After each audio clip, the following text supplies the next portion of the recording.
Good morning, good day, and good evening, ladies and gentlemen, and welcome to a new Hangout stream with yours truly, DrTorment. It's been a while. Last two live streams, it was us playing, well, me, obviously, playing Oblivion. Had a blast of a time, but today I wanted to do something a little more relaxed.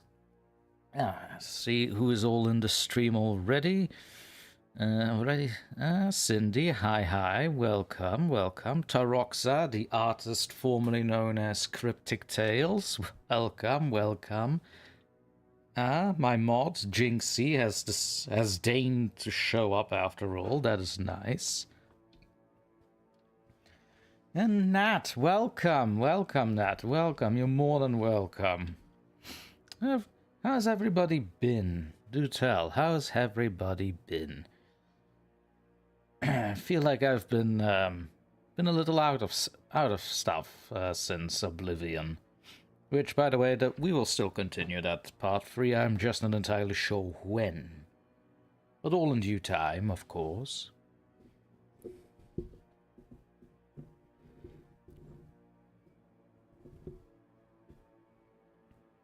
Yeah, Doroxa likes the term artist. Fair enough.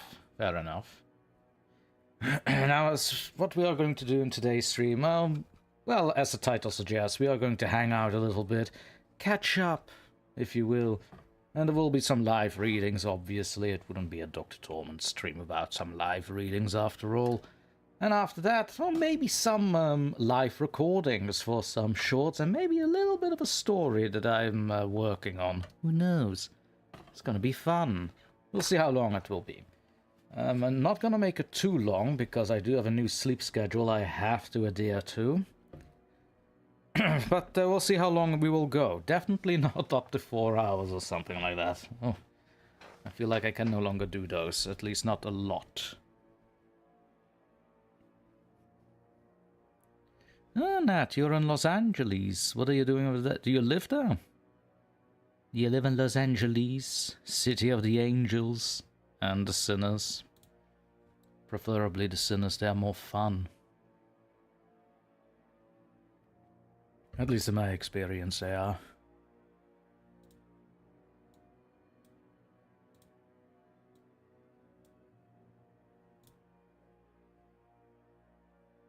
Ah, LA family stuff. I get you. Must be so much fun.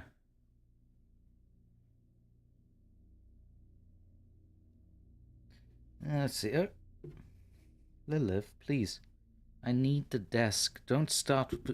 It's not. I've not been on for 5 minutes. Can we please wait with the kitty chaos until a little bit later? Be your best friend. Owner as well. But friend too. Please. I beg of you, kitty cat. Alright, that's fine. Yes, indeed, Taroxa. Cat things start. They always start. It's around this time that they get to be a little active.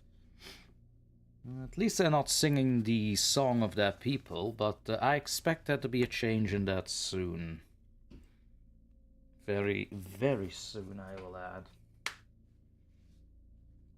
Also, the channel recently hit 1800 subscribers. Yay, thank you very much for subscribing, following, and watching. Do wish that the YouTube algorithm would push the longer videos a little bit more instead of these damnable shorts, but oh well, we have to bend our necks and backs to appease the AlgoDemons. As so colorfully titled by House of Jen. Taroxa, yo, congrats, well deserved. Thank you, Taroxa, thank you. Well, let's aim for the 2K, eh? I do hope to have at least 2,000 subscribers before the year is over, but at this rate, with how YouTube is operating, I'm content with 1,900 as well. You never know with these geezers.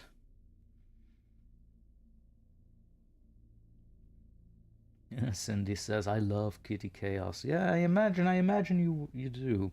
How are your cats, by the way, Cindy? There's a little ginger.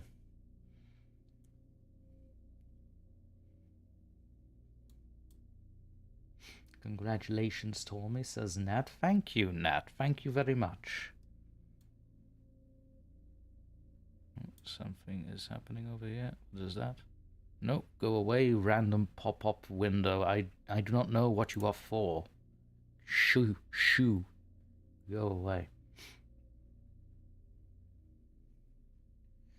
Then he says, my cats are great. Yay! Do give them loves and kisses from me.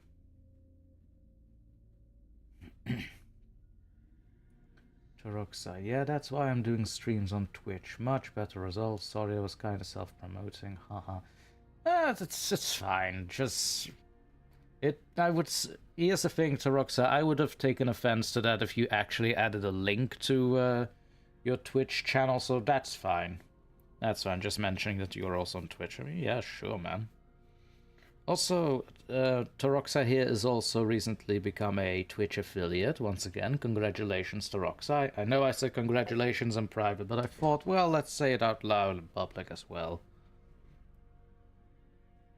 No, don't start giving the link, you little bastard. No. No links except my own in the chat. Jinxie sees to that. Ned says, according to my mum, Ace is walking around looking for you. My kitty misses me. Oh, that's... Oh. Well, as soon as you see Ace again, give him a big hug for me. A big male hug. A big torment hug. Tormentful hug? Tormented hug. Give him a hug. It's fine. Marty, hello, Martin. It's been a while. I haven't seen you in a while. How have you been, man? How have you been? It's been a long time. Couple of months, at least. There she is. How's a Jen? Welcome, Jen. Welcome. So, Jen is one of my patron supporters. So yes, I do have a Patreon for those that are new to it. I am a horror narrator, and the channel is supported by that little linky loo that is in the description of this video. Excuse me. Well, it's a link tree, but still.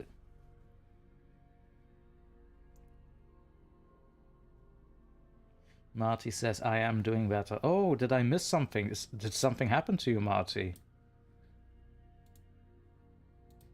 So, hey, Jen, welcome.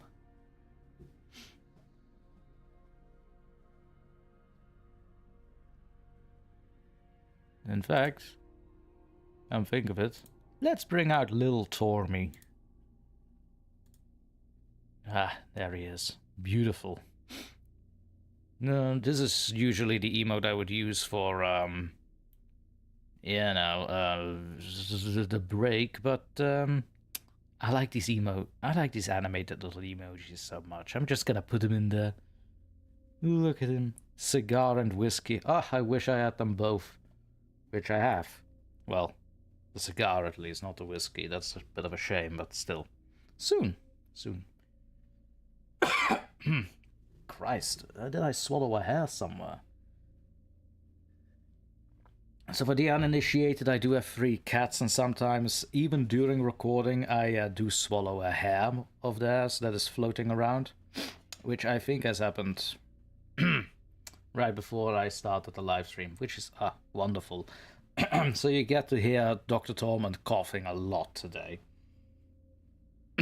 I will try to keep it less noisy, though.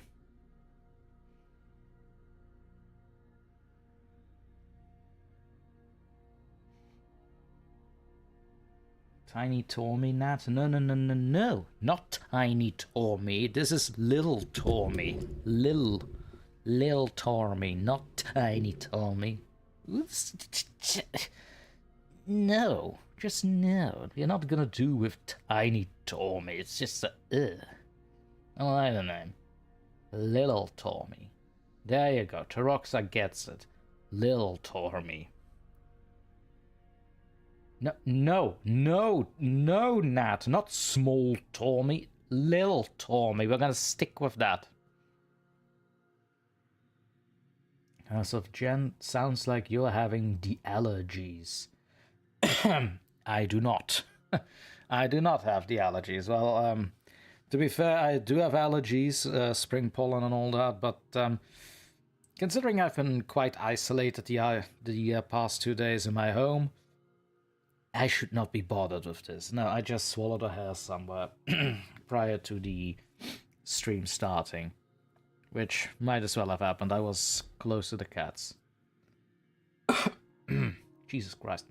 Nat, the unordinary. Lil Tormy. Yes. Now you're getting it. Yeah, you get a wink from Lil Tormy in the chat. There you go, Nat. Little wink and a sip.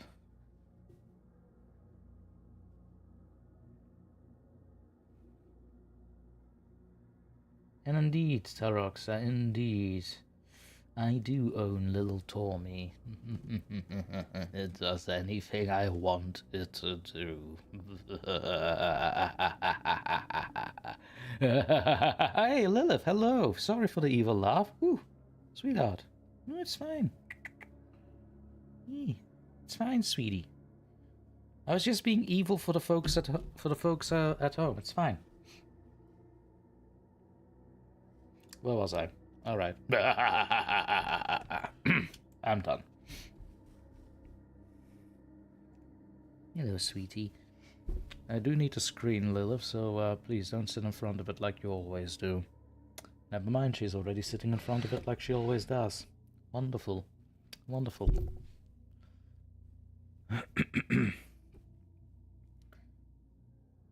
Hey, sweetie.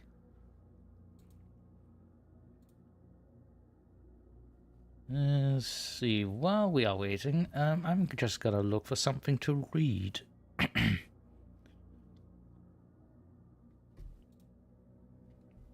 Let me have a little looky. Lavender Town. No. Don't want to get copyright strike by Pokemon of all things. I think not. Oh. What did you do? Did you throw my phone on the other end of the day? Sweetheart, no. Don't do that.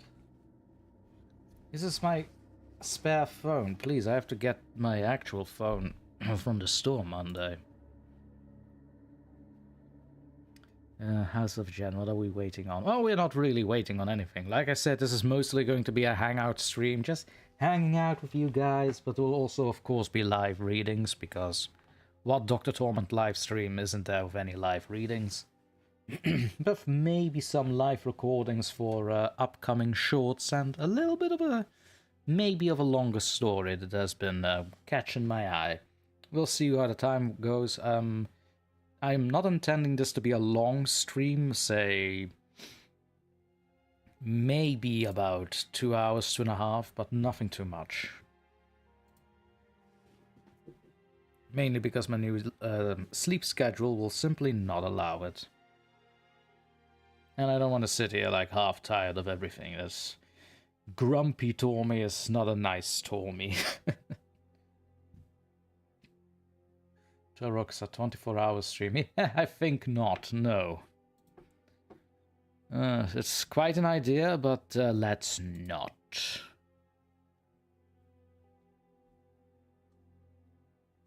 Does this constitute as a micropasta? Huh, apparently it does.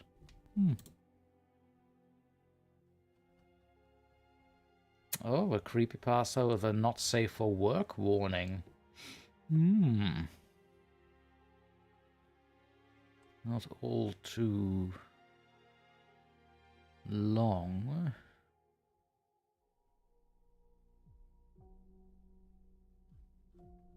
Let's have a looky.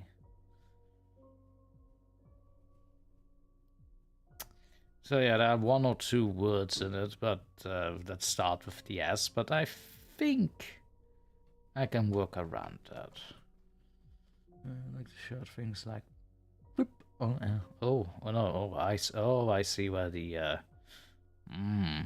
yeah, yeah, that's the full-on N-word. I'm not gonna say that out loud anywhere. Not even to myself. How about new? Thank you. Skip that one. The kissing bug. Yeah, let's not. That is risque if I ever saw it. And what are you? No, too short. We don't want something that is a little long, though. Not too long. Nice and mid.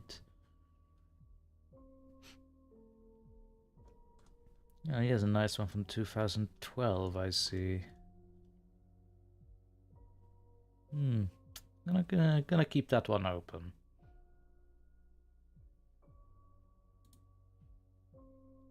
That says, nah, it would be bone care routines. This is a skeleton. I'm not fully a skeleton. I'm a lich. There's still flesh bits here and there.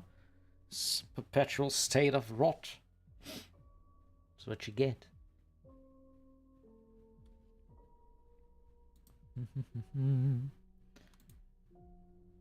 I've forgotten what I was doing. Ah, right. Story selections. Actually, let's make this into a poll. Those are fun, aren't they? Youngsters still do polls these days, right? Christ, I sound old.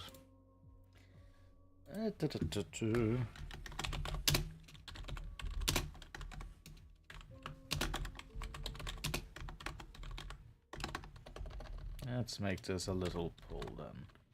A little bit of interaction.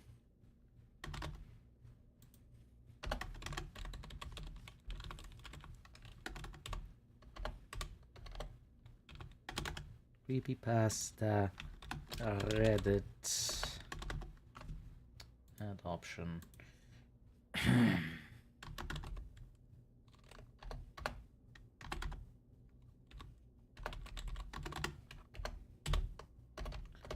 Oh, wait.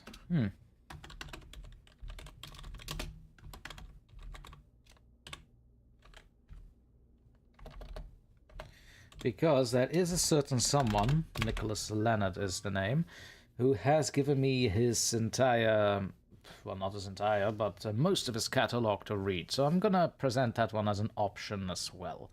So here are your three options, ladies and gentlemen. Will DrTorment read a creepypasta, a Reddit, or a submitted story / poem, which will be one from Nicholas Leonard's catalog? Here we go. Poll is started. Please take your votes. Take your votes. I certainly am enthusiastic to see where this will go. Ooh, Reddit. Reddit takes the lead. Shouldn't there be a poll active on my thingamajig? Oh yeah, it is. Ooh. There it is. Should be on the television in the background. Oh my, 4 votes already. Creepypasta got 1, Reddit 2, submitted story got 1. By all means, I'll keep it on for a little while. If we are going for a Reddit story, I best open Reddit for that and see what my permissions are. I do have quite a few though. More in the back burner, so to speak.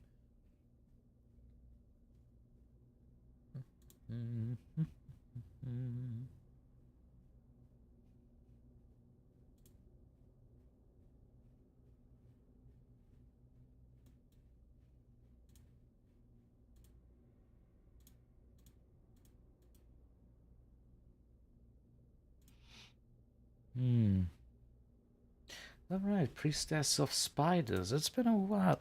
I do have permission for the whole catalog I read here.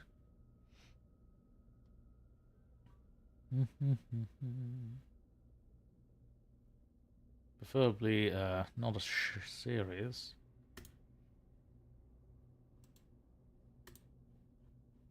Ooh, that's a little... Oh, that's very long. Ooh, that was... Mistakes been made. Oh, Too bad to see that she is not that active anymore. Am I... Did I skip something? Yeah, no. Oh, that's sad to see that she is no longer as active. But that is alright.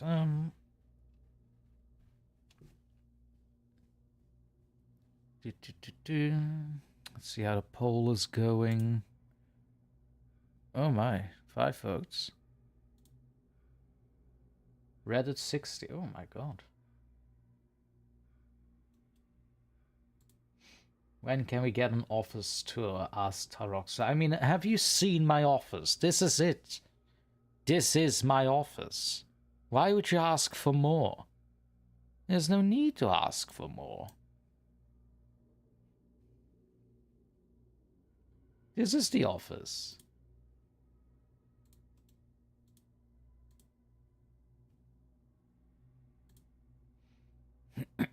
Oh, great. This is not boding well for my throat.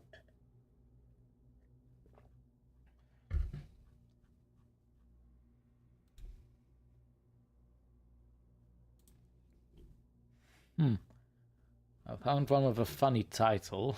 It is a little lengthy though. So we will have to do this in parts. Because I will have to take a little bit of a break in between here. Alright. Let's say the break is over here. Right.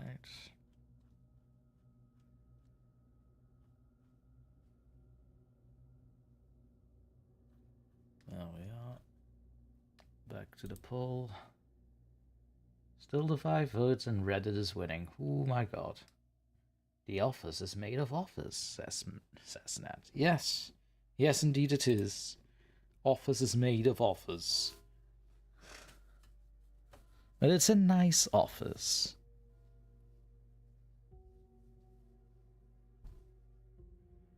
This has already been half an hour, my.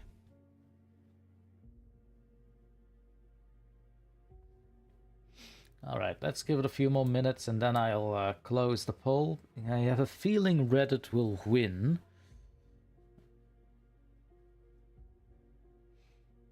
House of Jen, suppose it's better to get the long read out of the way first. I mean, yeah, that is true. You say this as if Creepypasta doesn't have any long reads, Jen. It very surely has long reads. I remember there's one creepypasta that might as well have been a book. I mean, fuck.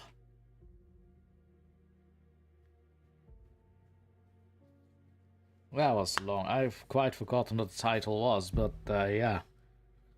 21 pages when put on Google Docs. I was like, oh, it's gonna be a long-term project, isn't it?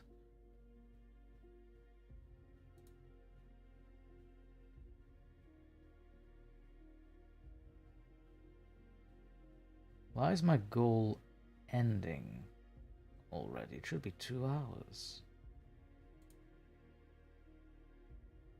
No. Taroxa, have a nice stream, Dr. T. I will go do Cryptic Tale things. Taroxa, you do and do some Cryptic Tale things. Have fun. And thank you for being here.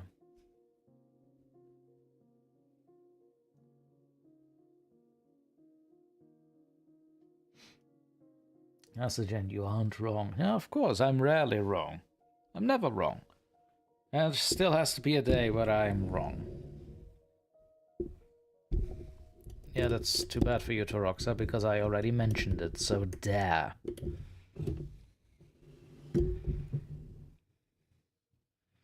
Rebel without a shame. Sympathize.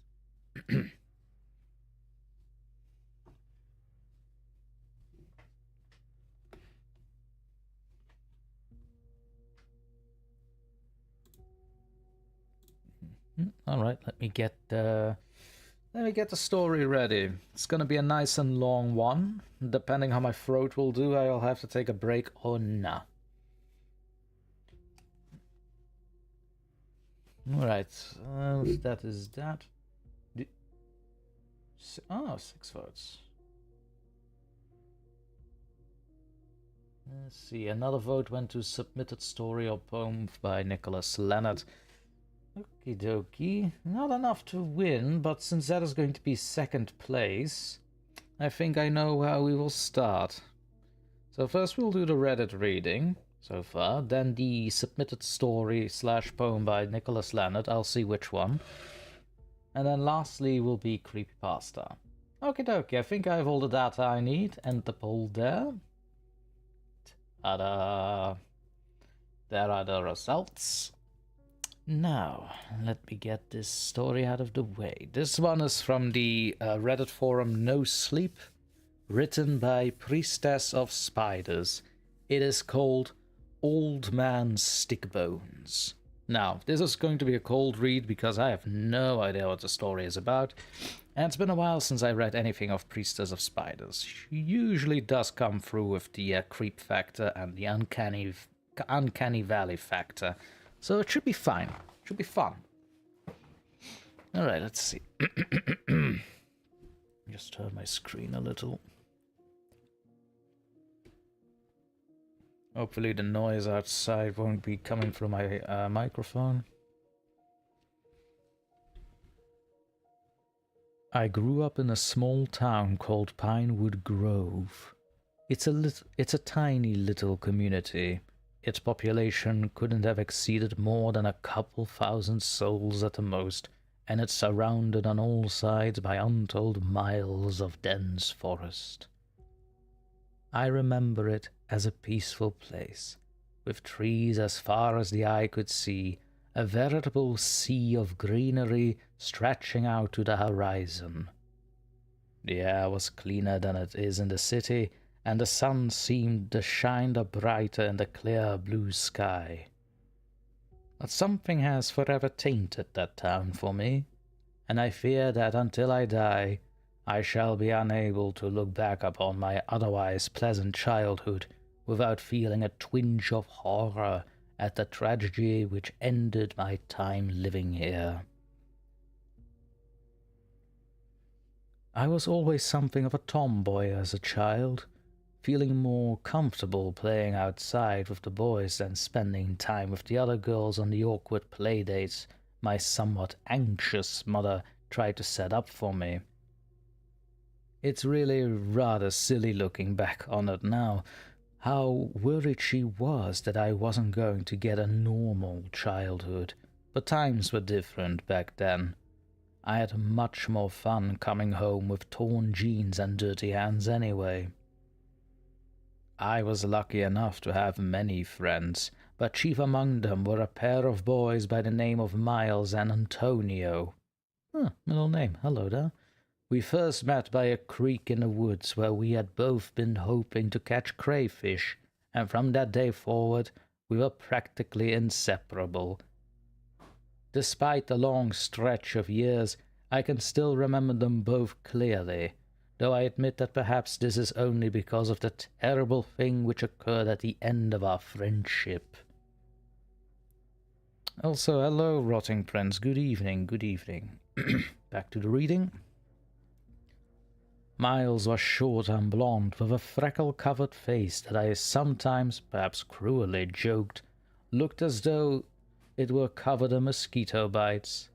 In my defense, given how much time we spent near streams and creeks, it very often was. He fancied himself something of an explorer, and I swear that a khaki safari that he wore may as well have been permanently glued to his head.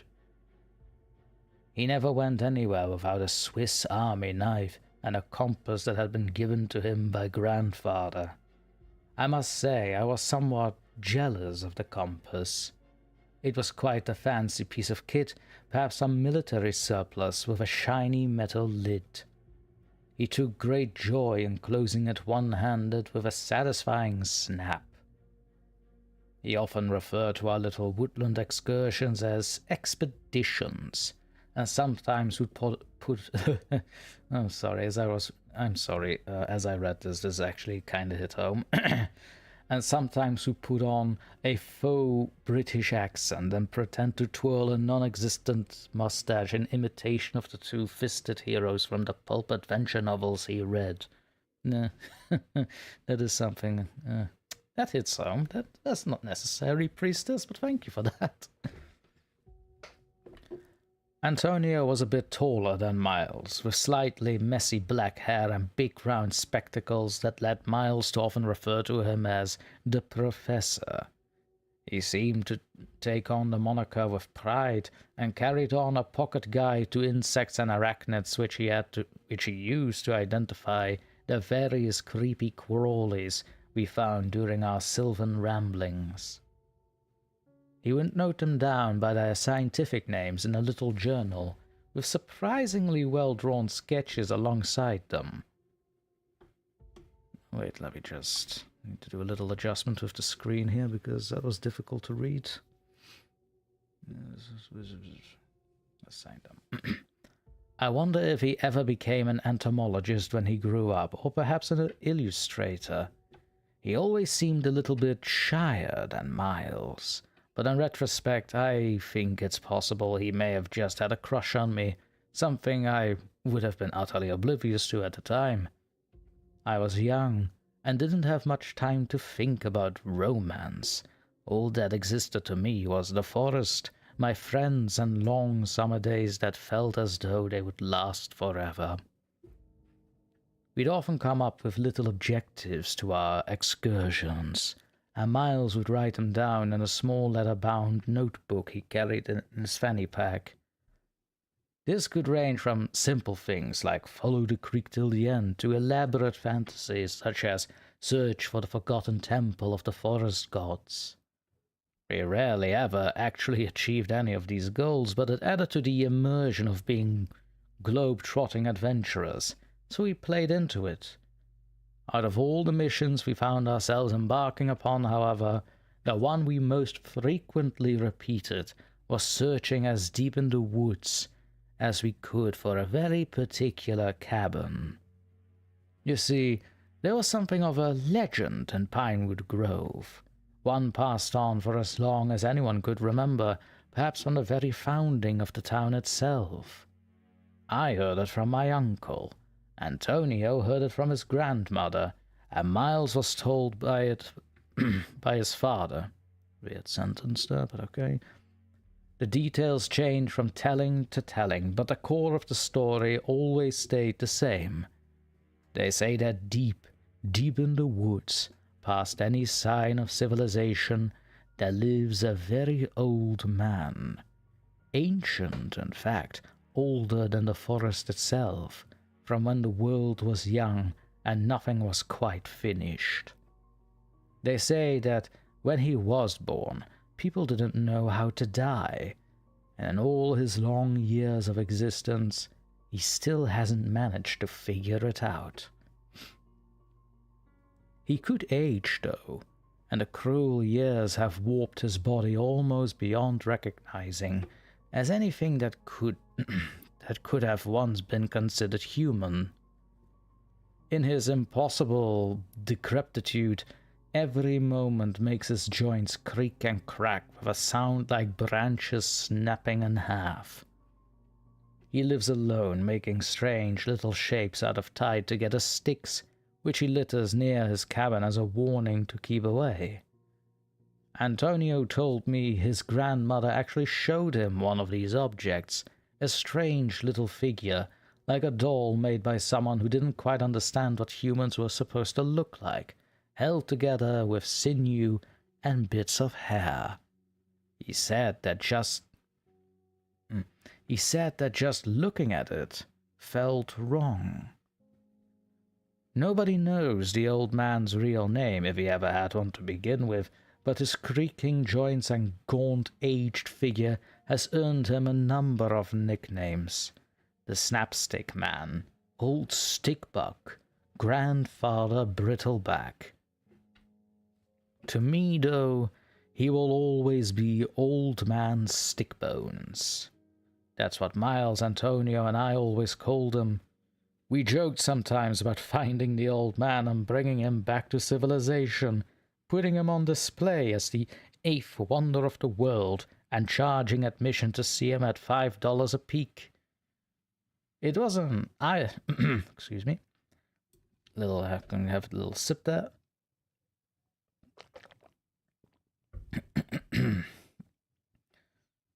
It wasn't serious, of course. I don't think we actually believed in old Man Stickbones.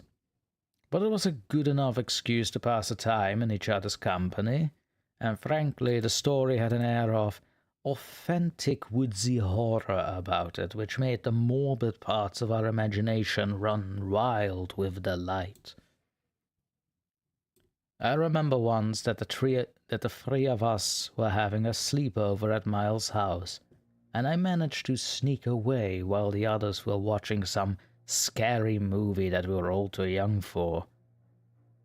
I hid just outside the light of the television set and began snapping in half some sticks I'd smuggled in my jacket pockets. Again, one of those weird sentences.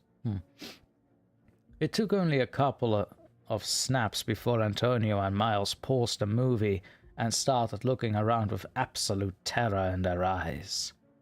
When I jumped out and yelled, "Boo!" I swear to God, I thought the two of them were going to wet themselves. Antonio actually started to cry, which made me feel a little bad. There's no point in beating around the bush any further. As pleasant as it is to remember those bygone days of my youth, all of my recollections invariably end with the same terrible memory. Perhaps putting it down in words will provide me with some sort of closure. One can only hope. It was nearing the end of the summer break, and the three of us knew that fairly soon our woodland romps would be once again limited to weekends and the occasional holiday. So we decided to try and go deeper into the woods than we had ever gone before. Right up to old Man Stickbones' front door, as Miles put it, something which made Antonio seem slightly nervous. We left earlier than usual, choosing to head off in the late morning rather than the early afternoon, and made sure to bring enough snacks, or rations as Miles insisted upon calling them, to last us till evening. Hold on a second, because I noticed a glaring mistake from my end. There we are, reading Tormy, as it should be. While I am in this little break, let's see how the chat is doing. So I saw that Rotting Prince entered the chat. Hello, hello. How have you been, man? How have you been?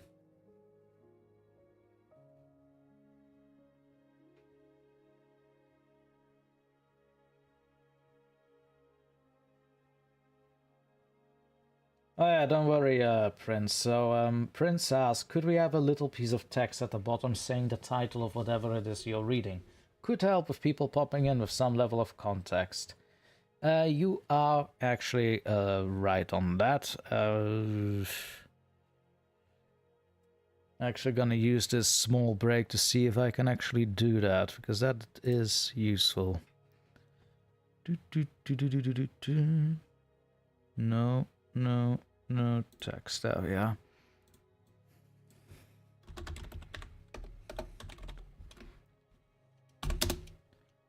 Let's see.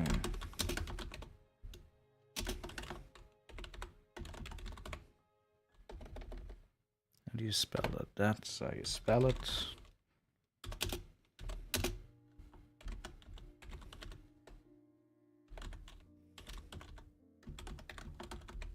Now there will also be the full name of the text, and the author will also be in the description after the live stream, as always. So don't worry about that, ladies and gentlemen. It will be in there.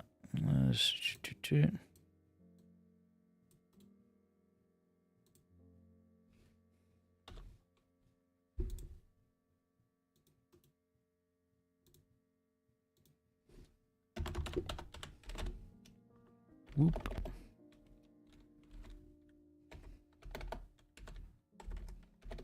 Where is... There we are.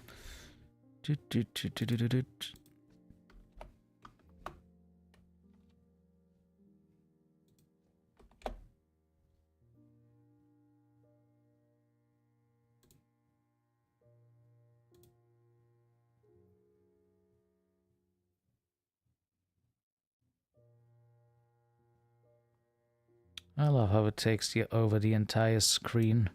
It's beautiful.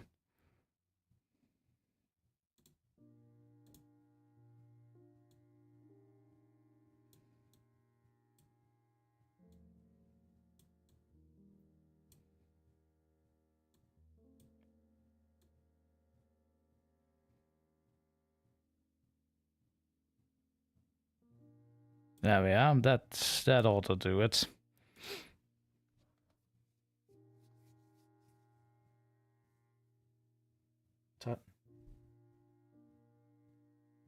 Yeah, I know, Jen, it's large. Yes, I know it's large, Prince and Jen, I know.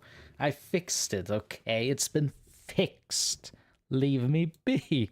Stop bullying me. This is the first time I'm putting text on this damn thing. Oh, Jesus Christ. What's that? Lulu Bell is admitted into intensive treatment.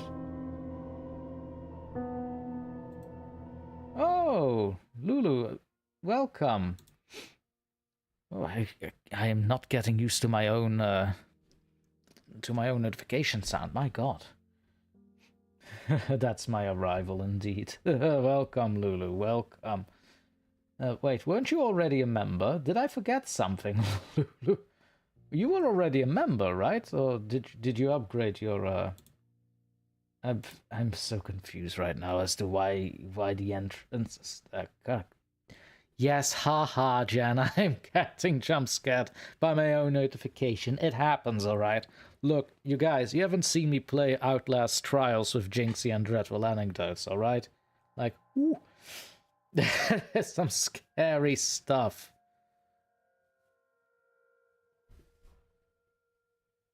I got monthly notifications. It's the first time that has happened. She has been a member for 9 months. It's the first time this happened. Okay, but still, fine. Welcome, Lulu. Thank you for the jump scare. Mucho apreciato. Nat says, laughs and succubus. Rotting Prince, you can choose to super chat it or not. Oh! Well, bloody hell, I didn't know about that. Alright, thank you. Kitty cat, please. You're singing a song of your people now. Why? Yes, I know, but I'm reading. Yes, I know. Come, lap time.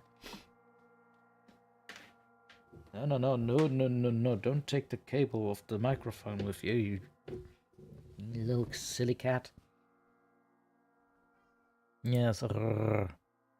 Alright, further on with the reading. As I was saying, Old Man Stickbones by PriestessOfSpiders. Where was I? Sweetie, please. I'm trying to read. I already swallowed one of your hairs today. I don't need another. I just got it out. Geesh. Let's see, where was I? There we are. I don't remember exactly which route we were taking, but it was somewhat meandering. Miles had a compass, so he was the one who led the way. Antonio and I, as always, followed behind, though frankly with our longer legs it was sometimes a tad bit annoying to deal with Miles's slower pace.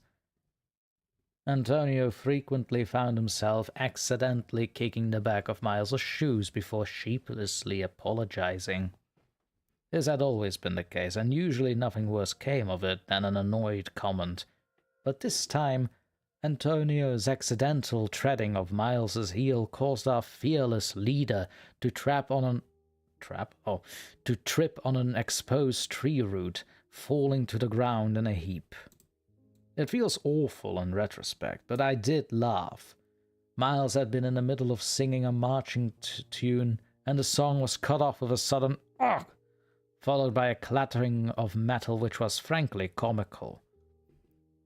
What was less comical was the realization that the loud clattering sound was that of poor Miles's compass, the one given to him by his grandfather, being dashed to pieces on a protruding rock as it fell. Though largely unhurt, Miles's bravado had been deflated once he realized what had happened, and he was beginning to sniffle a bit. I've always felt awkward comforting my friends as they cry. Look at that, a relatable protagonist. Take notes, Disney. I never know quite what to say. Miles adored that compass, and I felt genuinely terrible for laughing when it broke. Antonio apologized profusely, and in a display of maturity that was frankly uncommon for someone of such a young age, Miles told him it was all right, and that he knew that Antonio didn't mean any harm. "It's my fault," he said. "I know I shouldn't have been in the back of the group. I'm the slowest. I just like being the leader is all." We helped Miles up to his feet and gathered up the broken remnants of the compass. I tried to reassure him that we could maybe get it fixed when we got back to town, and that did seem to cheer Miles up a bit. We realized that it was starting to get a little late in the day for exploring anyway, and that we should probably turn around. It was then that Antonio remarked, "Sorry, but which way did we come from?" It was with dawning horror that we realized we had no idea which direction was the way back to Pinewood Grove. We had been relying on Miles and his compass to get back home, and frankly, none of us properly had any real sense of direction. For a moment, we all stood in silence, trying to desperately think of some way to navigate. We knew that we had headed south initially, and so we needed to find out which way was north in order to reach town. "We could use the setting sun to figure out which direction to go, maybe," suggested Antonio. "That's a great idea," I agreed. "It rises in the east and sets in the west, right?" No, it's the other way around," insisted Miles. "That's why they call Japan the land of the setting sun." I thought it was the land of the rising sun," said Antonio, sounding a little unsure of himself. The discussion went round and round in circles for what must have been at least half an hour. Miles and I arguing over which way the sun rose and set. Antonio, meanwhile, kept switching sides anxiously, desperate just for someone to decide upon something we could use to get home. In the end, we were so worried about getting back before dark that we just decided to set off in a direction that we all hoped was north and prayed that we could find some recognizable landmarks. We had successfully managed to at least one thing. We had gone deeper in the woods than ever before. As the light grew dimmer, I'm certain that each of us felt the surrounding woods were becoming less and less recognizable, but none of us said anything. I think we were all secretly hoping that the others knew where they were going. The trees were smaller, the foliage thicker, and the air seemed almost imperceptibly fouler, like the stale smell you get from opening a long closed cupboard, but tinged with the musty scent of soil and damp leaves. As the minutes turned to hours, eventually it grew so dark that we had to pull out the flashlights we had brought with us in our backpacks, just in case of emergencies. I didn't know how long the batteries would last, so I insisted upon keeping mine in reserve, letting the boys use theirs for the time being. It was Antonio who spotted the first one. We had stopped marching and was simply staring upwards at one of the trees, flashlight shining high up at an angle. His mouth was open slightly, and he was trembling. "What is it?" I asked, looking up at where the beam pointed. I didn't notice anything out of the ordinary at first, even with the flashlight, as it was difficult to see well in the dark. Antonio pointed with one shaking hand, and I looked closer, squinting slightly. When I saw what he was staring at, I immediately understood why Antonio was afraid. Dangling from a string of some sort, suspended in the air, was a strange bundle of sticks. It was arranged in some sort of star-like pattern, but with too many points, maybe 7 or 8 in total. It was small and blended in well among the leaves, so it wasn't particularly surprising that I hadn't been able to see it at first. Frankly, it was a miracle that Antonio had. "Guys, come on!" shouted Miles from up ahead. He hadn't stopped his march while Antonio and I were looking at the strange star. "Should we, tell him?" asked Antonio, voice quavering. "No, it's probably just, I don't know, some guy doing a prank or something, trying to scare people. And if anything, it probably means we're closer to town," I said. Antonio nodded, and we hurried to follow Miles, shouting for him to wait up. As time went on, both Antonio and I began to notice more and more of the strange shapes crafted from sticks hanging from trees. They came in a wide variety of shapes and sizes, vaguely humanoid outlines, triangles, crosses, stars, jagged spirals, and even stranger designs which we couldn't quite find the words for, but made us uncomfortable to look at nonetheless. If Miles noticed them, he didn't show any sign of it.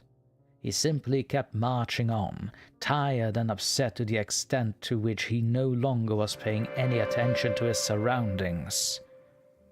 Ooh. Again, who was that? Who dared jump scare me in the middle of my reading? I will... Oh, hello, Rocky. How you doing? Oh, thank you, Rocky. Hello. Wow, thank you for that. But what are you saying? So anyway, insert plug here about content. Also love you, dude. Thank you, Rocky. Love you too, man. Thank you very much for your donation. And yes indeed, Rotting Prince, you are correct. Rotting Prince says, remember to like the stream if you guys haven't already. It boosts the AlgoDemons. Good lord, aren't you wrong? Aren't you right? Excuse me. Oh, I see, Rocky. It's a bribe. Well, fine. I accept the bribe. Well, it's not really a bribe. You see, it's a gift.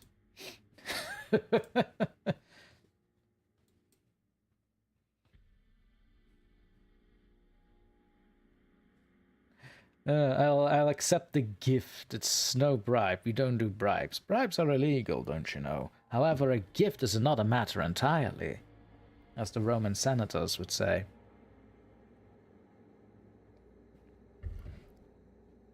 Once again, thank you for your donation, Rocky. Much appreciated, man. Thank you. Lulu throwing shade. My entrance music was better. I mean, yeah, I needed to have different sounds, Lulu, otherwise I would be very confused on all that is happening. Not that I'm already confused with the things that are happening with these sounds, but yeah, you know.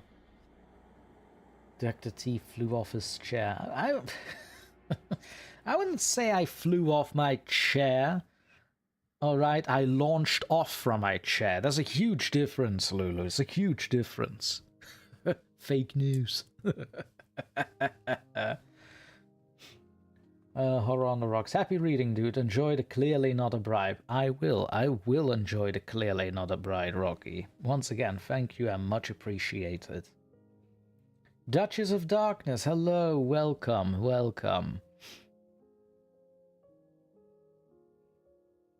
Rotting Prince. Well, it definitely spooked the cat, that's for sure. Well, it did not, no. If anything can spook the cats, I still have to find something or someone that actually spooks the cats, because they are fearless. Well, except when they are visitors. The mother, utterly fearless. The daughter's a little bit shy of visitors, but that's about it. Mother's absolutely fearless. Let me take a little sip.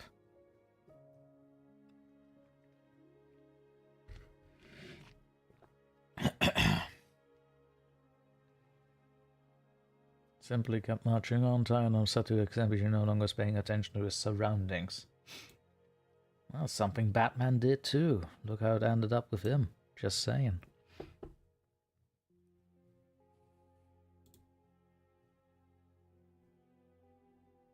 Yes, indeed. Welcome and hello, Duchess, to the live stream. I am reading Old Man Stickbones, written by PriestessOfSpiders. Let us recommence. Every so often, Antonio would get an odd look and slow his pace for a second or two, looking about nervously. After he had done so 4 or 5 times, I asked him in a whisper what he was doing. "Listening," he said in reply. "I keep thinking I hear something like, well..." His voice shrunk into a low mutter, like sticks snapping. I was about to try and come up with some sort of rational explanation when we heard Miles call us up from up ahead. We hurried towards him and quickly saw that what had gotten his attention. Miles was pointing towards a distant light shining through the trees. It was admittingly quite faint, but decidedly a sign of civilization. We could also smell the faint scent of something burning. "A campfire, maybe?"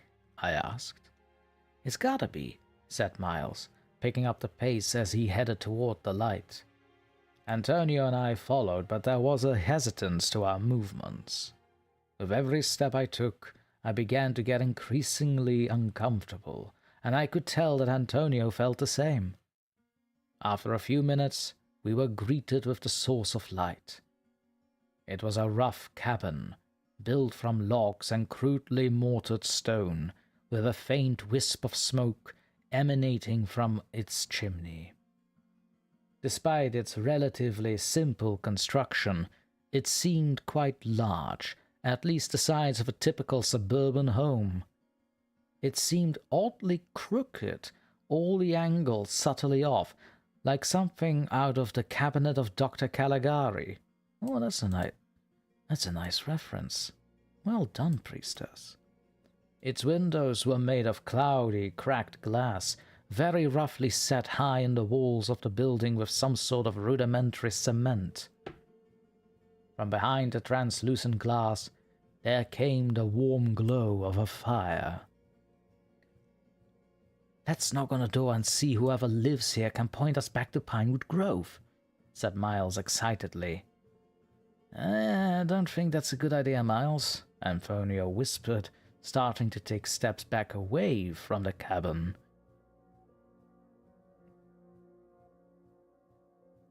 "What are you talking about? This could be our best bet to get out of the forest. Do you want to get eaten by a bear or something? Besides, maybe they've got a telephone. I'm sure our parents are all worried about us by now. They've probably called the police," replied Miles, a hint of frustration in his voice.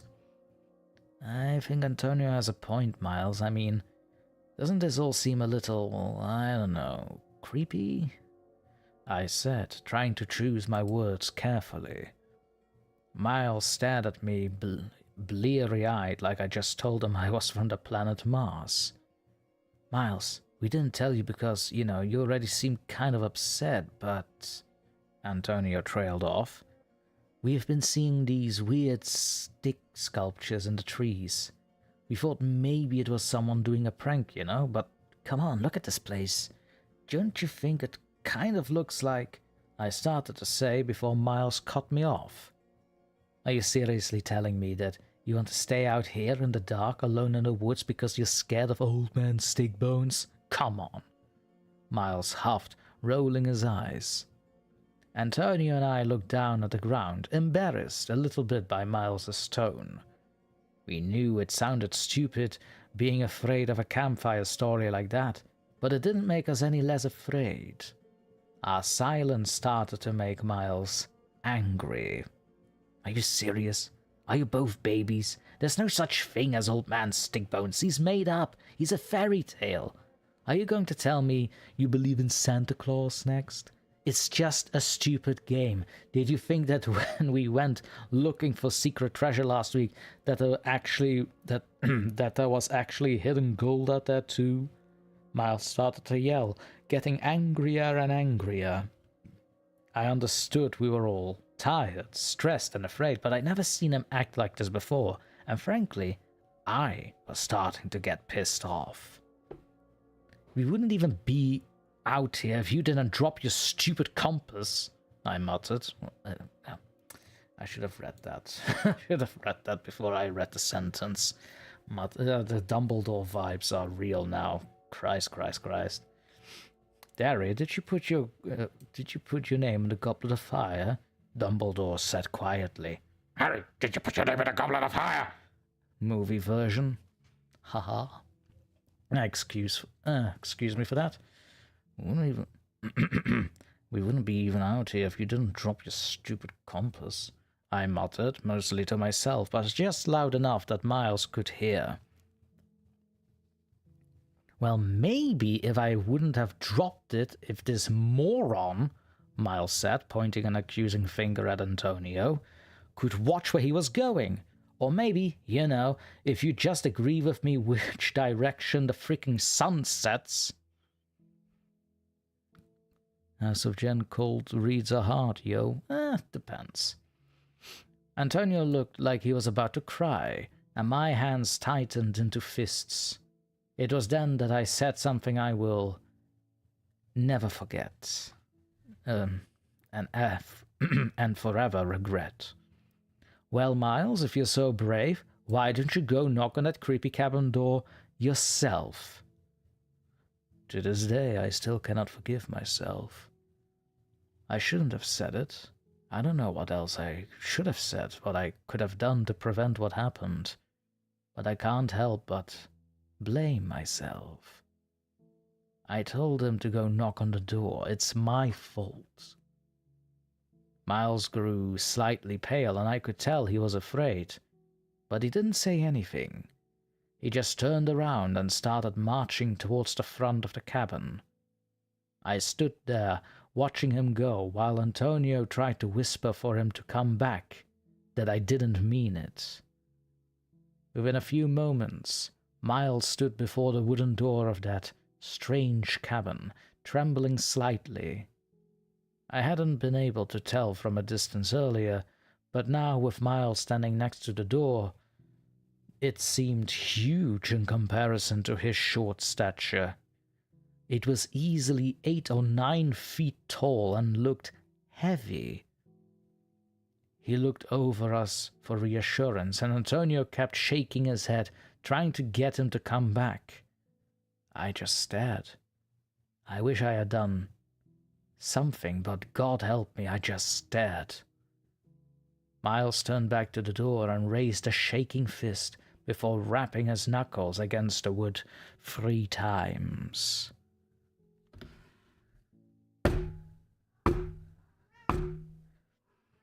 Everything went quiet. All the faint sounds of chirping crickets Madam. I'm describing forest animals, madam. You're not a forest animal. You're a house cat. Yes, sir. On the lap you go. On the lap you go. Where was I? Everything went quiet. All the faint sounds of chirping crickets, hooting owls, and rustling leaves seemed to die in an instant. For a few seconds, all was terribly, impossibly silent. Then I heard it. It was a loud, harsh crack. First just one, as though a single branch being snapped off a dead tree. Then another, and another. A cacophony of cracks as though 1,000 arthritic joints being popped. Miles seemed paralyzed with fear, and Antonio and I gasped as we saw strange shadows move with stuttering stop-and-start motions behind the clouded glass of the cabin's high windows. Then the door began to creak open, the hinges rusty and loud. From our vantage point, Sweetie. Waft your tail up my nose, why don't you? Oi. Trying to read.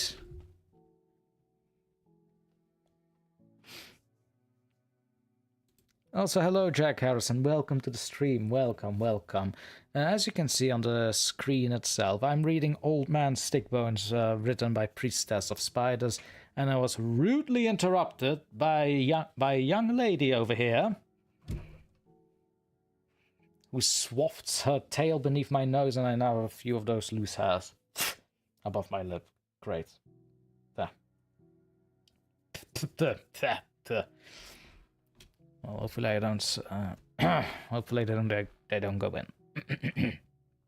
Where was I? Miles seemed paralyzed with fear, and Antonio and I gasped as we saw strange shadows move with stuttering stop-and-start motions behind the clouded glass of the cabin's high windows. Then the door began to creak open, the hinges rusty and loud. From our vantage point, we couldn't see inside. We could just see the light from within illuminate Miles when the door was fully ajar. Miles's jaw dropped in horror as he inhaled, preparing to cry out in abject terror at whatever it was he saw inside the cabin. But he didn't have time to scream before a gaunt, pallid limb reached out from inside, grabbing him by the waist with fingers as thick as broomsticks, and pulled him into the cabin, the door slamming shut in an instant. Antonio and I both ran, screaming and crying as we fled through the woods at top speed. He dropped his flashlight at some point, and we both kept tripping through the dark. I was too afraid to stop to pull my own out of the backpack. We couldn't be sure that the sounds of crunching underfoot came from fallen leaves or the creaking joints of a monstrous pursuer. Eventually, we both collapsed, unable to flee any more with our burning muscles and countless bruises from stumbling about in the dark. As we sat, catching our breath, I could hear the distant sound of cars. We were near the highway. Finally pulling out my flashlight, I led the still crying Antonio by the hand, following the sounds of the automobiles. Pretty sure this is an American story. Why does it say automobiles? Okay. And that every time I hear Miles, all I think is Miles Morales. Oh, well, here we go. One more for the road. They didn't find... Oh. Ooh. Skip the paragraph. Antonio and I made it back all right, mostly unharmed aside from the bruising and shock. Miles had been right. Our parents did call the police, and we had to give our statements as to what happened to some rather skeptical officers when we got back to my house before he was allowed to go home, and I was able to go to bed. Of course, they didn't believe us. Why on earth would they? They figured we were too scared to properly remember what really happened, and that maybe some animal or homeless person had frightened us. They sent out search parties the following day.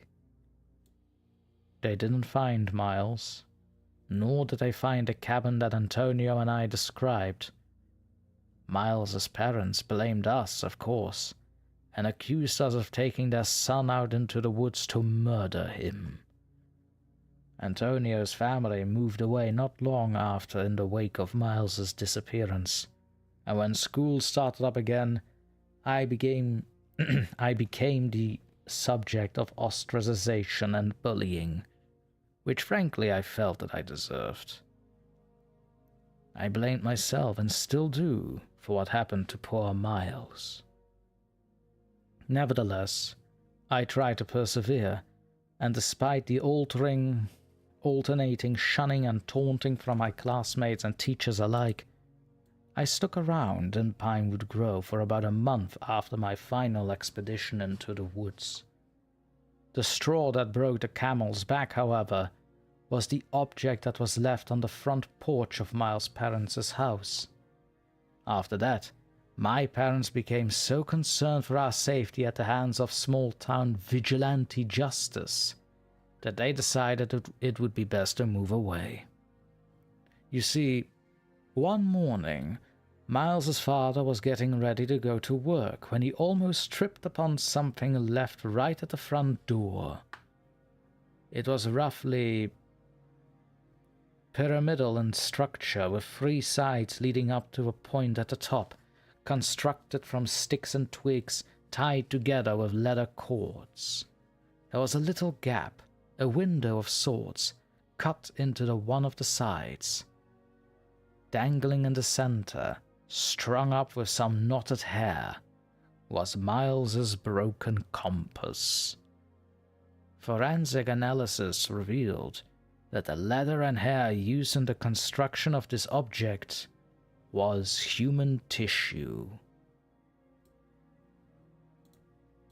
And there we have it, Old Man Stickbones by PriestessOfSpiders. An oldie and a goodie.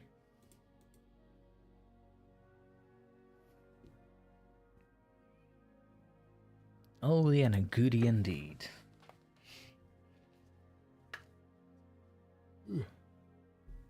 Thank you, Duchess, thank you. You should have been there for the beginning. Well, it was a little lengthy, but I suppose it does serve to set the pace, I suppose. I think this is one of the longest readings I've done on a live stream per se, so if there has been any mistakes in pronunciation or something like that on my end, I do apologize for that. You may rage in the comments about it. You may indeed rage in the comments about it. I would happily provide a Reddit link as well, but considering YouTube flags videos with Reddit links, apparently that's something they do, it is not something that I will be doing for this one. So I will leave the name of the title and the author over at Featured Stories in the description of the video later after the stream.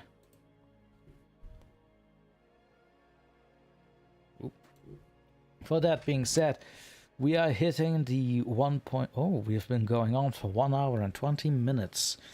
Let's say we'll take our first break in about 10 minutes from now. Aye, that seems reasonable. Then again, what was our poll looking like? I do believe Nicholas Leonard is up next. Let me have a look. Let's see. Where's that catalog?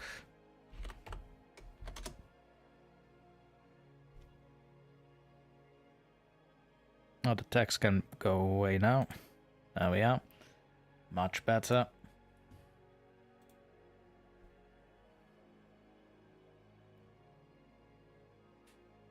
Let's see.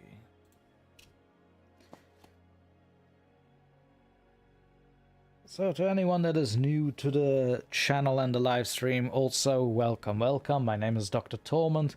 I am predominantly a horror / creepy story narrator, as well as poetic reader here and there, when the mood strikes me. Sometimes I do games, and sometimes I do little hangouts like this. By all means, welcome. Everyone's welcome in the House of Torment.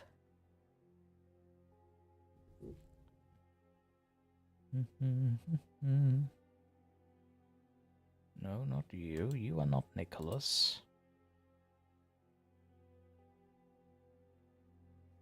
No, no. Good lord, I have so many mails. Ah, there we are.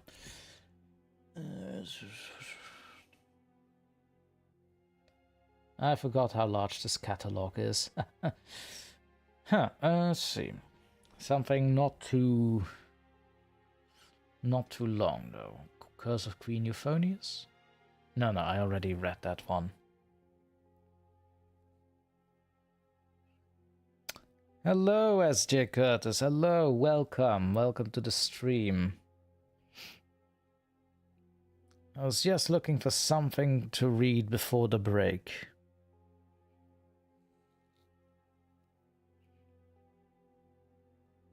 Also, thank you, Lulu. Let's see, let's read one of his poems. Nice and dandy. Ah, I've stumbled upon the document that has no titles for said poems, so that's going to be a little difficult. Something else.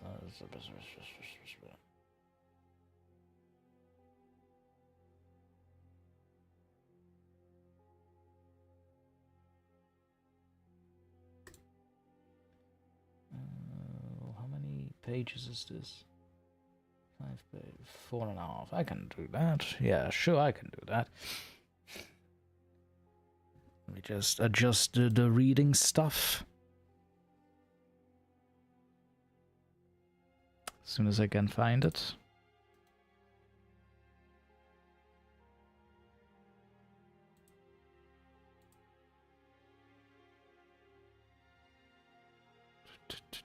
There we are.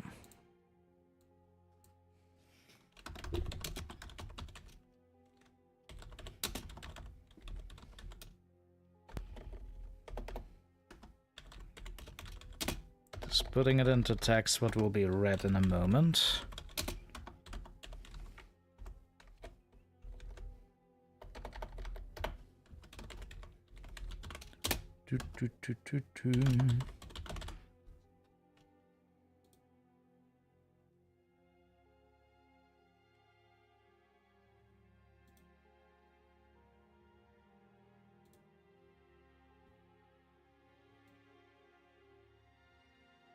And also I want a different font than that boring little thing. It's like,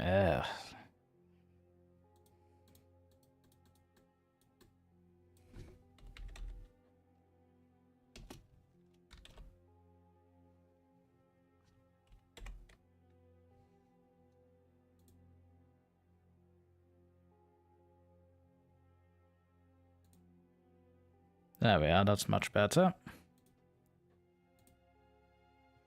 Oop, a little too big.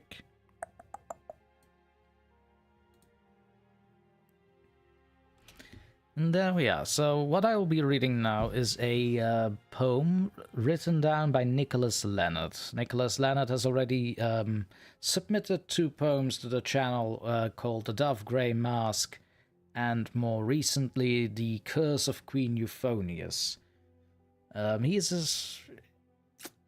People who are familiar with Edgar Allan Poe will recognize his style as well in this. So, yeah, it's right up my alley.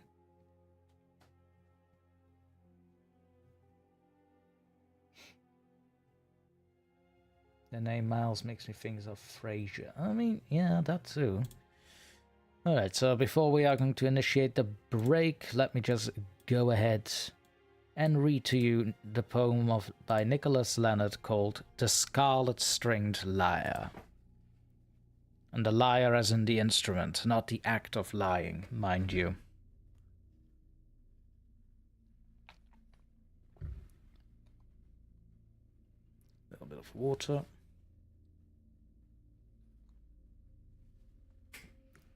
Alright.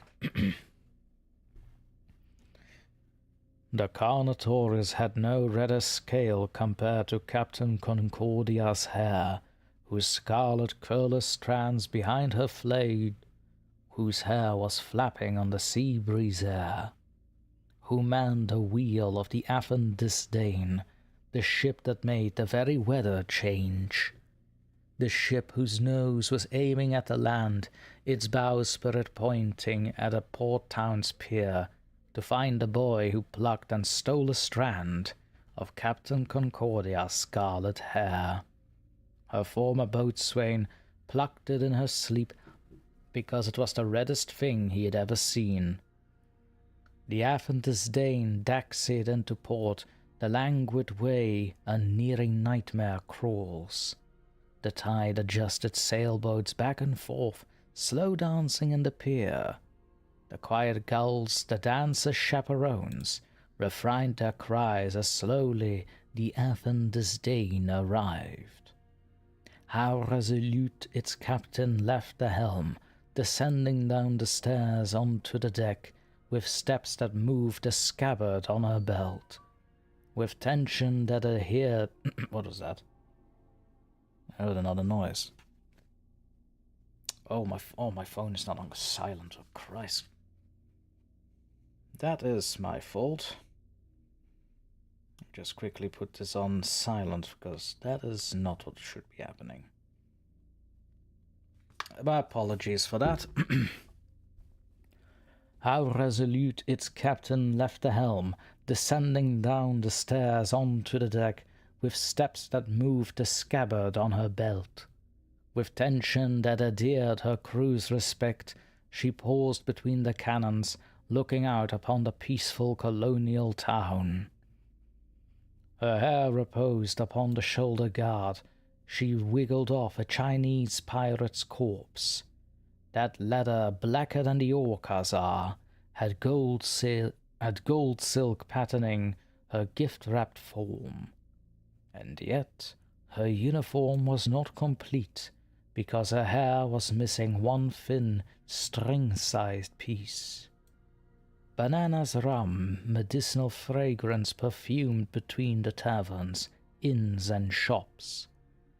The captain walked amidst the night-time's musk, and knew her thief was probably amongst those toasting from within the pub.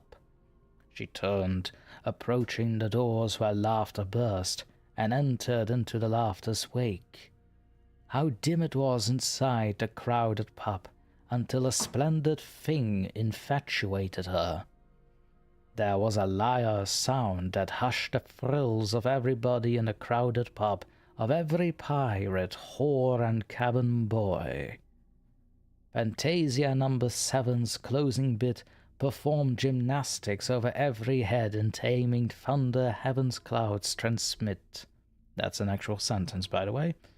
The captain lingered forth, interested to find the source behind the melody, but turned to stone at its discovery. Molasses had no smoother way to drip how fast his hand perused the instrument, unearthing Eden notes that eased the ear, that made a pirate think that he was there before the apple broke between Eve's teeth. A string, as red as apples tend to be, appeared suspended in the lyre's bay. A string her hairbrush would have recognized was now dispensing things of higher planes, without permission from the cosmic skies, without permission from the captain whose strawberry strand of hair the boy removed. It was him that the lyre answered to, whose strings obeyed his dancing fingertips. He saw her hair vibrate when it was plucked, and shivered on the sounds it now produced, unlike the rustling it made before. The rustling it made when it was hers. Captain Concordia produced her sword, and all at once the lyre's music stopped, and all the pirates stood and garnered forth the sound of flintlocks clicking in applause. But Captain Concordia didn't flinch, but kept his sword extended out to him. The boy who plucked her hair was too surprised to move at first. His former captain cringed. Annoyance gushed in her disapproving eyes. She knew, of course, a sword could halve the strings, and yet she didn't slice the strings in half, because too long our hesitations last. The boy ascended off his stool and ran, the lyre tucked into his cross-guard arm. With Concordia mushing through the dam of pirates that refused to let her pass, she leapt onto the tightrope countertop, surpassing all the hands that grabbed at her. Into the street she got her balance back, and looked to see the jungle take the boy. How ghoulish green the knotted branches crossed. She leapt into the jungle, over roots she trailed the sound his rushing footsteps made, as nighttime's ink deluged the tropic maze. They crossed a jungle similar to deer that never crash into the countless trees. They hopped uphill where the flora cleared, where mighty masts of moonlight sulked. The sea beneath a cliff dispelled its briny scent. They ceased their chase above this height's descent. Where the sea collapsed against the shore, he hugged his lyre, scarlet lyre ashine beneath his worried eyes, before her sword. He feared she wouldn't hesitate this time, where they stood atop the island's cliff, where he hugged his wicked instrument. A gush of wind's attempt to strum her hair retrieved no notes the way the lyre could, and Captain Concordia dropped her stare to see the thing, the horseshoe shape of wood, where 4 brown strings and 1 red string endured, and all reminded her what she had heard. She grabbed her hair and put it on her sword, and sliced until it bounced back on her chin. The strands like streamers from a solar storm, the freshly cut strand she handed over to him. Perplexed, his fingers broke the moonlight air and caught his former captain's scarlet hair. What phantom weight descended on his wrist to catch the veins of music in his hand that he transformed into his lyre's strings? The sea would miss the way her hair would dance. The gales would say she cut her hair too short, but now she knew the music in her hair belonged ashore. By a phantom's change of heart his former captain had, the boy was saved upon her charity. The hair the ocean used to try to grab employed an ocean's lust within his react. She watched his fingers curl into a creeping close as her neck was kissed by the wind, the ocean's ghost. An understanding lapsed between their eyes, equal so briefly on an island cliff. He shuddered, but she only moved her eyes. He, spellbound, speechless on the pirate's gift, seriously possessed no words to say, as Captain Concordia backed away. And Concordia stepped onto her ship, her crew too shy to say a thing about her shortened hair. In fact, she liked her pixie cut, her trim. She moseyed back onto the helm, the wheel she always steered, and gave the shout to backwards out of port, and heard one sweet interrupting sound before the Athon disdain left the shore. And that was the Scarlet-Stringed Lyre, written down by Nicholas Leonard, a aspiring author who does have a Instagram account called Nicholas Leonard Book Edits. By all means, visit him on Instagram. Tell him I said hello. He has other works narrated by other talented people. By all means, go ahead and have a visit. And now let me go back to the chat.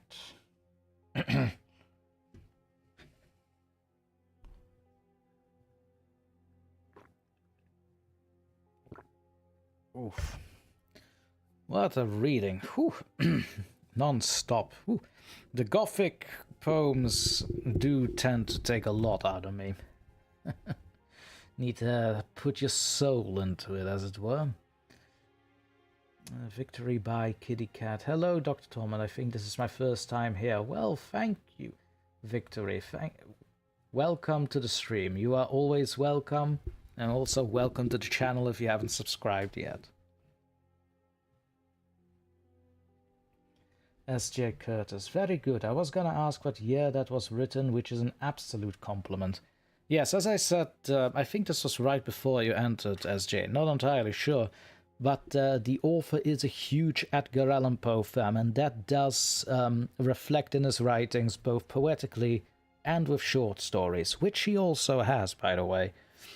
I fully intend to read a couple of them as well, but time schedule that I now have, and now also working on Dracula and such. Whew. Trust me, I have my hands full. But the good news is there's no lack of content going into 2025 and 2026 in the future. So that's good news.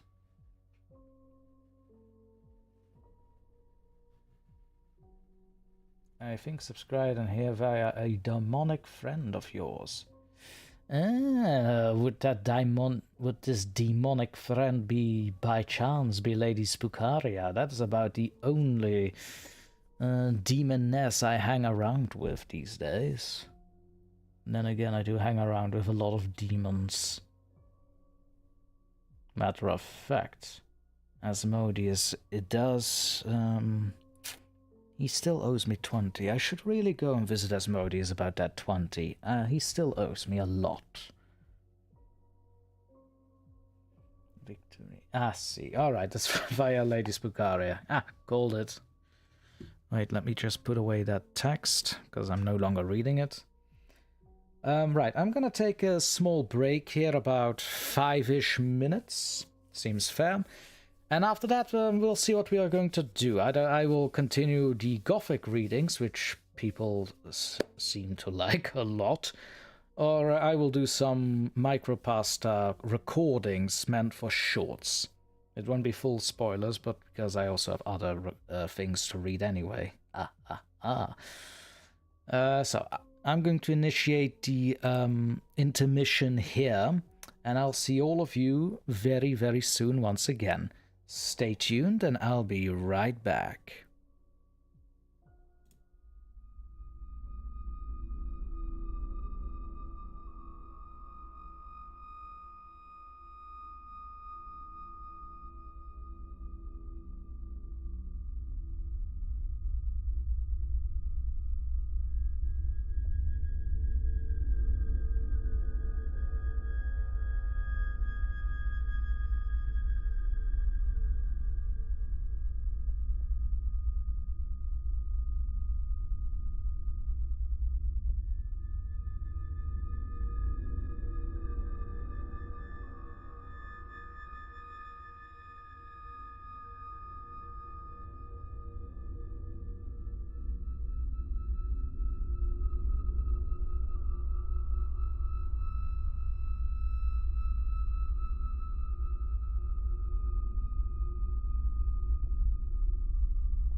And I have returned.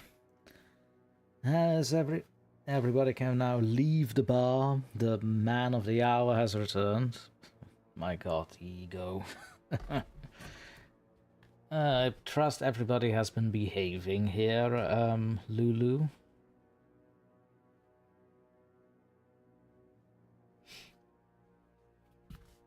Welcome back, Bone Man, says Nat. Glad to be back, Nat. Glad to be back to my own stream, mind you. Let's see here. Oh, the poll can go away now. There we are. Ooh. Cindy says, and I'm still here, so run! Nah. I'm going to stand my ground, well, sit my ground on my desk chair, I mean, and remain. There shall be no running here. Actually, I could use a bit of movement. Well, I'll consider it for another time, Cindy.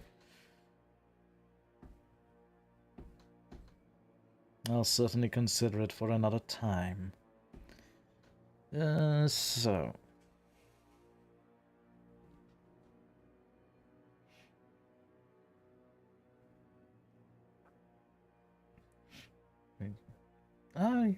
Victory, so you're a writer. Well, that's interesting to know. Lacking in numbers, though that may change soon. I hope so for you as well, that will change very, very soon. Is there something you are planning like advertisements or something like that? Victory? Lulu says, I'm here, but in listening mode. Oh, okie dokie. Actually, while I'm here, might as well make a new poll, I suppose. Actually, here's a little bit of fun. While I think about what to do, how about a little Q&A, question and answer? So this is going to be very simple. I'll just make a Q&A in the chat. You just have to give it a little click or press on it, and you can ask me anything you'd like. Ask me anything! Exclamation mark. Start Q&A. And there we are. Should be visible in the chat, I believe. Right above the pinned comment. By all means, anybody got questions for me, feel free to ask. Don't be shy. Of course, if it is something to be shy about, I will let you know. It's been a while since I've seen all 6 movies of Star Wars. Should probably get back into that. First Lord of the Rings Extended Edition, though.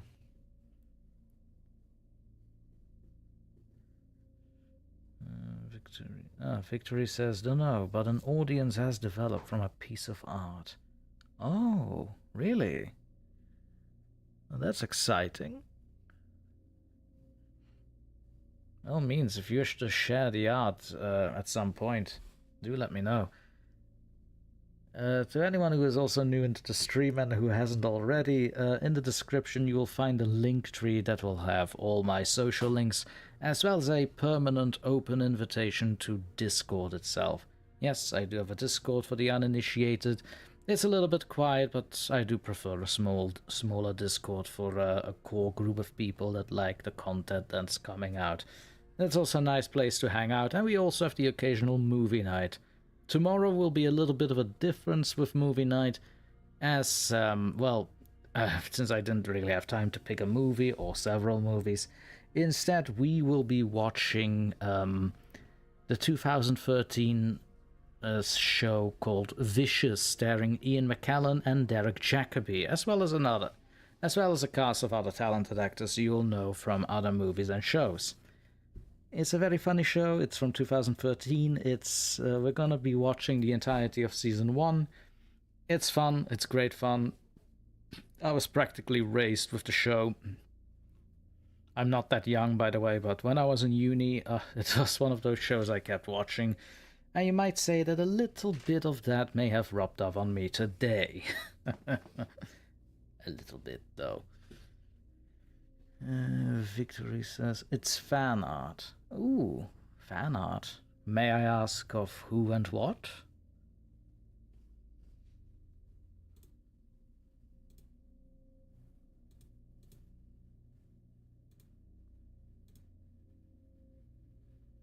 And while I wait for that, let me have a look at the... If anyone wants to ask any questions. Let's see. S.J. Curtis, favorite animal. Oh, that's a good one. Here's the thing, I don't really have a favorite animal, but if I were to choose, probably a snake. I don't know what it is, I've always had a weird fascination with snakes. Always wanted to have one, but alas, just to get the enclosure is expensive enough, which those are funds I really don't have at the moment. But yeah, I definitely would have a Mexican king snake. Those are magnificent snakes. Love them. Pythons are not pythons. What am I saying? Boa constrictors are so mainstream nowadays, I suppose. I just want a Mexican king snake. Ah, majestic obsidian black scales is beautiful. It's so beautiful, little snakes. You should look them up. They are nice. They look nice too. I want to have a snake again.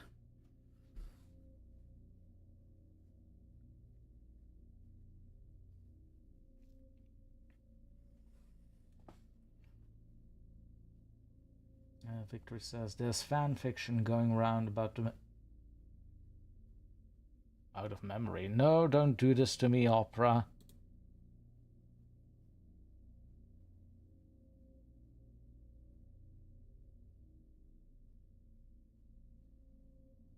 Oof.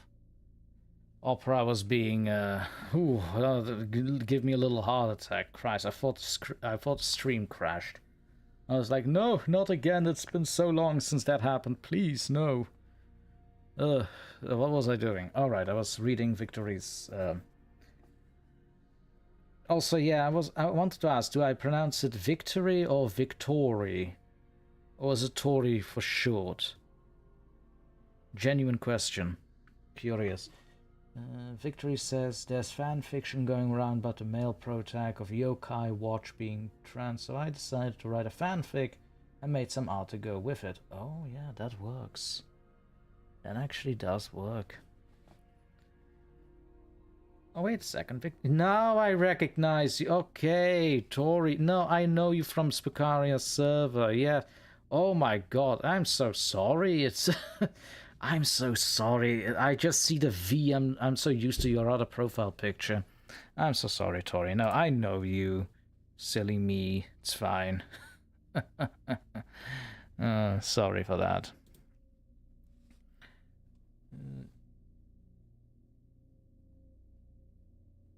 Cat for short. Yeah, I know you.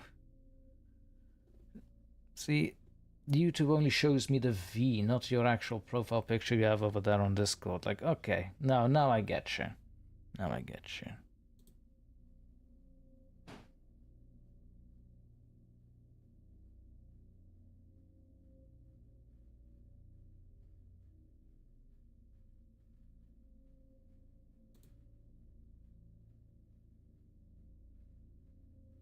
So, oh wait, different Tory then? Christ, so many people... Are there so many people named Tori these days? Or am I just... Yeah, this is probably just me. Don't mind me, I'm just like a grumpy old man who's just confusing people with other people. Yeah, it's probably just that. Apologies. Nat, you also had a question via the Q&A, I see. What inspired your username? Huh. You know, that's one of those questions I really haven't thought about it in a long time. I actually can't quite remember.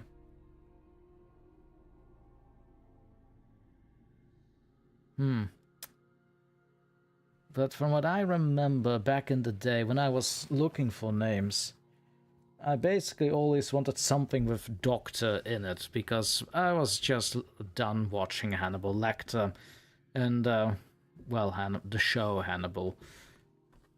I've watched all 3 seasons. I wanted something with Doctor in it, and I think I noticed that the word Torment is not really used a lot.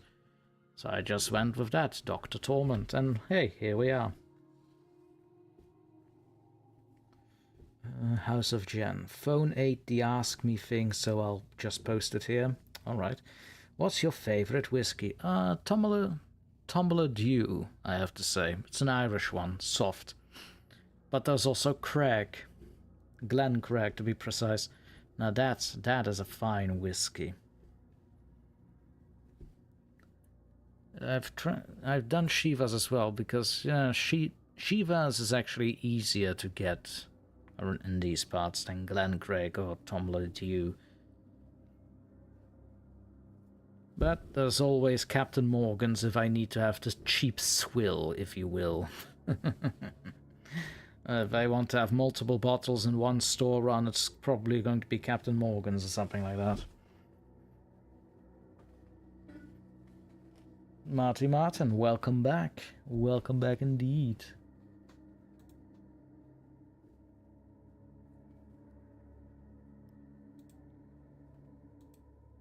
For those who are just joining us, I've set up a little Q&A, so you can basically ask me anything you want. And if it is something to be ashamed about, don't worry, I'll let you know.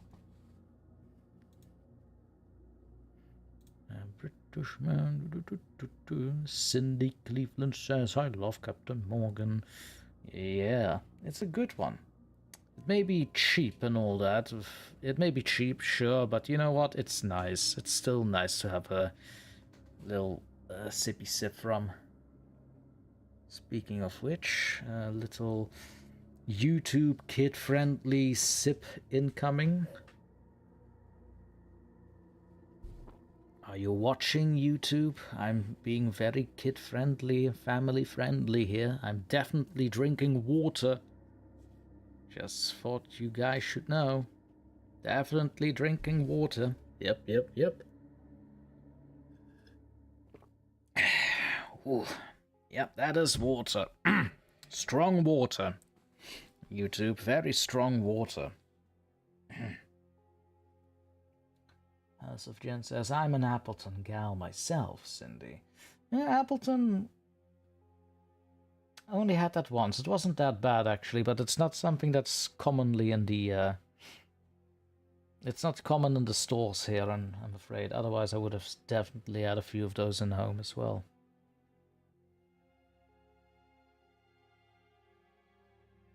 Now one more for the road. Hold on.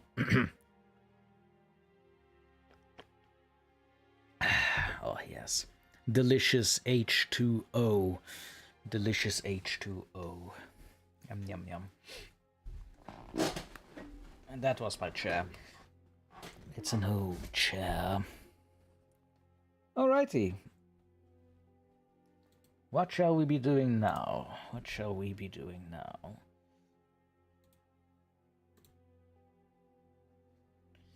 Well, you know what? Yes, I'm gonna make a poll out of this as well.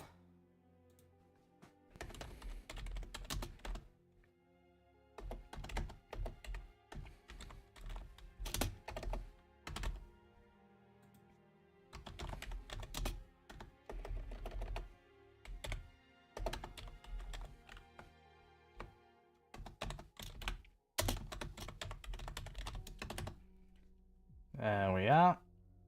I'm in a poetic mood, especially because the first story took about 45 minutes to read. Here's what we are going to do. I've started a new poll, might see it on the screen as well.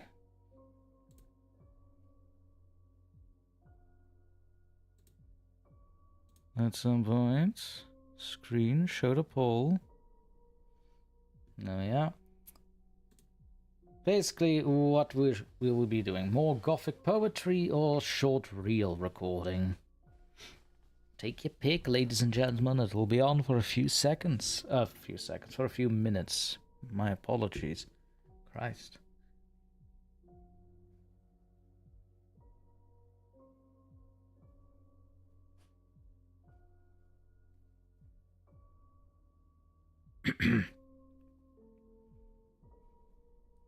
Just realized that lemon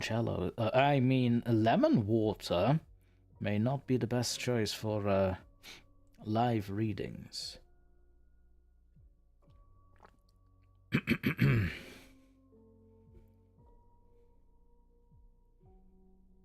I didn't say limoncello. No, not at all. I said lemon water, YouTube. Don't be silly now. You've already taken views off from my channel for no reason whatsoever. It's no need to be more drunk.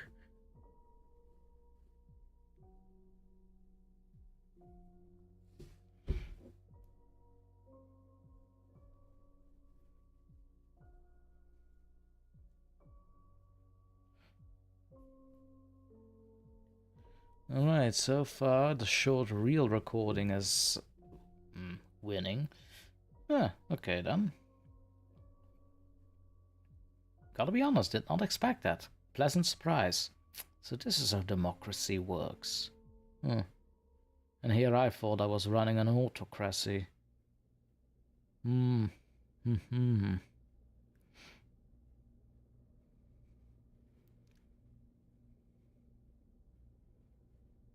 Lulu, no. I am not having a limoncello.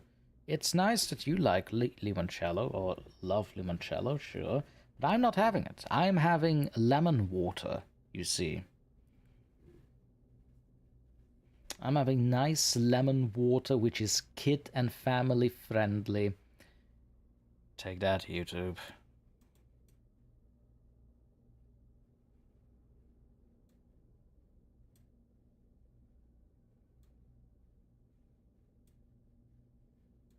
Why is the poll not showing, I wonder? Well, I can't see the poll in the chat, that's not a problem, but it should also appear in the background on the screen. It doesn't want to appear. Why is that?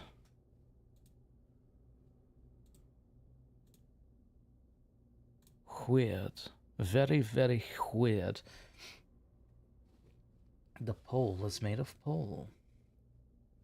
Yes, Cindy, plain water. That's also something I'm having right now, Cindy. Just all plain old water.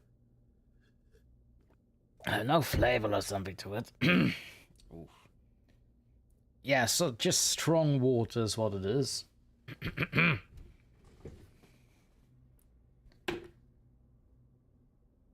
Yes, of course I am, Lulu. Of course I am.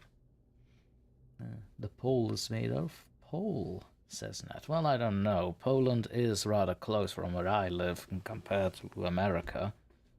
So, yeah. We might get up poles from Poland. Ha ha, Polish joke. Silly little Polish joke. I can make that joke. I'm part Czech, so that's nice. Mother's side is a whole conglomerate of countries in the bloodline. Do not ask me which ones. I've actually lost count. And I do know that the Czech Republic is in the Austria, and of course Flemish Belgium. There's like 4 other countries that Mother's bloodline is made up from, so please, do not ask. Do not ask. I have to actually talk to her about it, and it's not a conversation I feel like I should be having with her. At all. Ever. Let's see. Alright, I think this is a good place to stop the poll at. It's been on for 5 minutes. Who is winning? Oh! My god, I look away for 1 minute.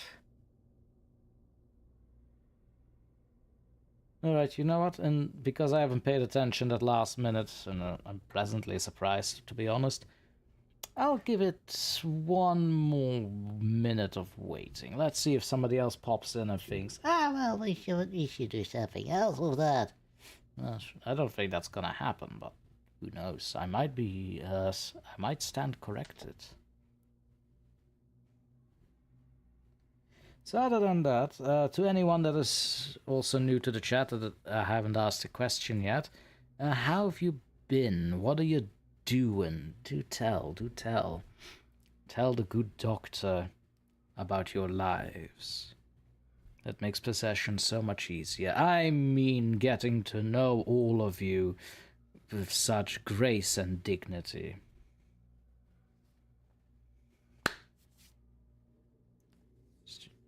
Mosquito season already. Marvelous.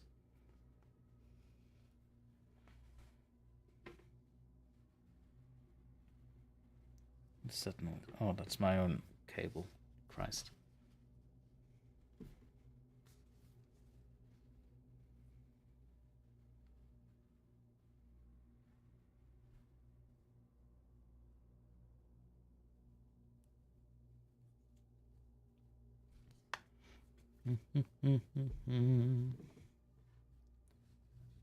Alright, let's end the poll here. Let's see who won. And the winner is... Gothic poetry, really? I thought that the other one was winning, but okay, stand corrected once again.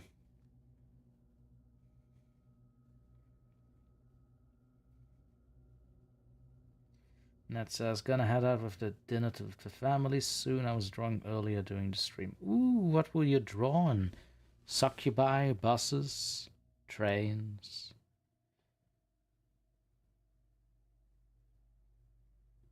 SJ, doing good, listening with a drink as well. I have water, I will hope, SJ. This is a family-friendly channel after all. Whoever said horror is for non-children and adults alone. I mean, yes, it's just a strange notion to think about. Picking some bass strings. Oh, nice. Wait, hold on, SJ. I didn't notice about you. You're a musician then? Oh, I read that wrong about Nat. Oh, Nat, you're going to leave now? In that case, you have a good dinner with the family, and hope to see you again very soon.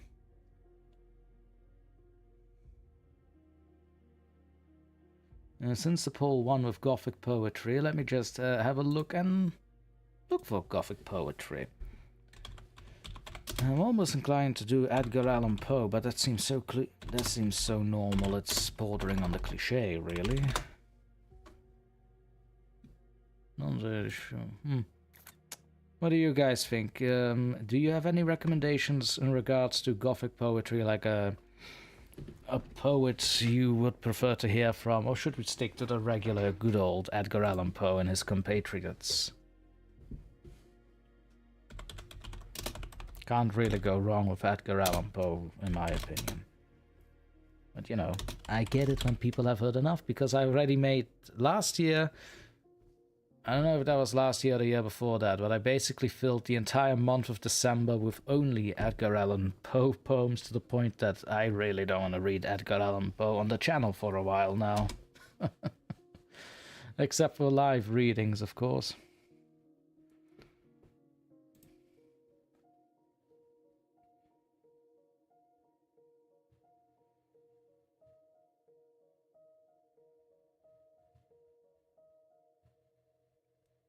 And Nat says, yeah, probably have to go in a minute. Well, again, Nat, you have a good evening. Enjoy the time with your family, and we'll see each other again very soon.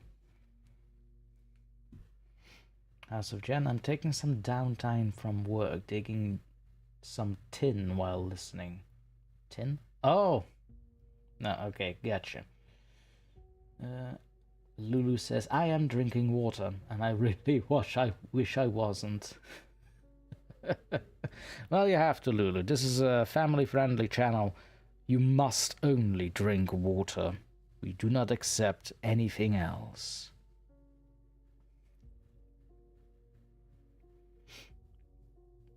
But yeah, SJ, genuine question. Are you a musician then? Because if you are, I think I've missed that in conversations before. Which, yeah, is something that tends to happen with me a lot.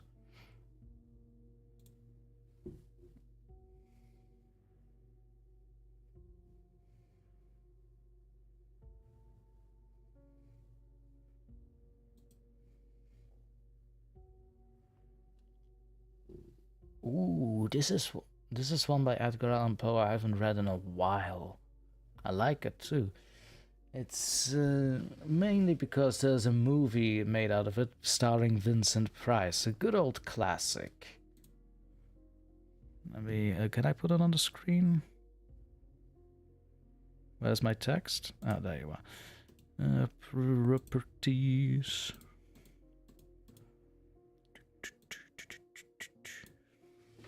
Any Edgar Allan Poe fan should know this one. No, it's not The Raven, before anyone is going to ask. Well, I do believe that is his best one. It is not the one I'll be taking out today. By Edgar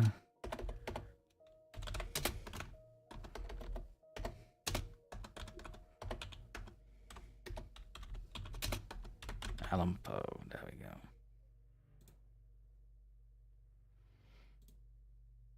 Where is my live stream? There we are. Ooh. Any work? Do you, SJ, do you perchance post your work on YouTube or somewhere else? Because I'd love to have a listen after the stream is over. Just something I can binge listen to the entire night. Because it is getting almost to 1 AM around here. And it's night.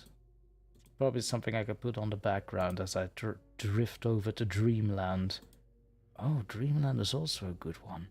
No. I already picked this one. There we go. So, the poem that we'll be reading... Well, I'll be reading, you'll be listening.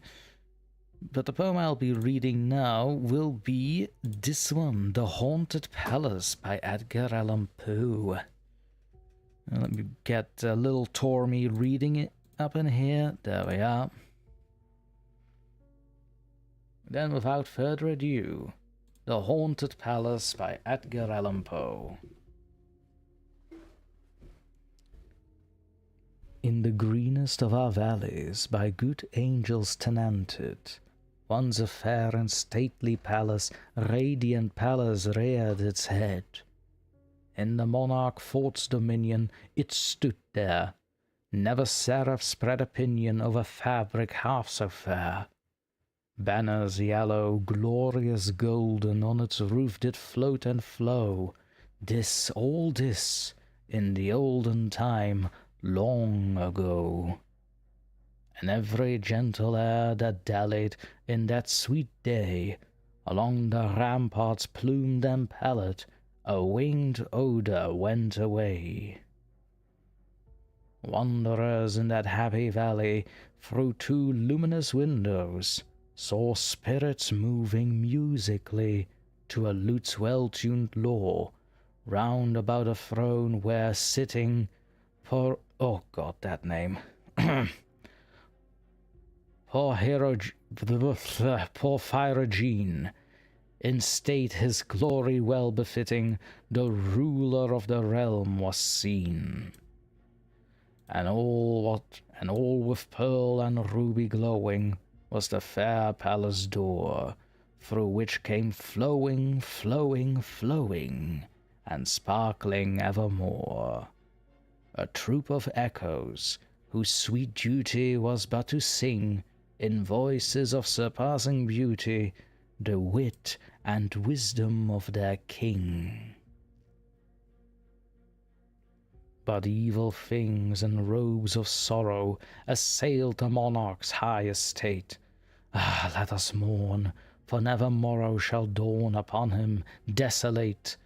And round about his home the glory that blushed and bloomed is but a dim remembered story of the old time entombed. And travellers now within that valley Through the red-litten windows see vast forms that move fantastically to a discordant melody, while like a ghastly rapid river through the pale door, a hideous throng rushed out forever, and laugh, but smile no more. That was The Haunted Palace, written by Edgar Allan Poe. I hope you liked it. I hope everybody enjoyed. That it was fun.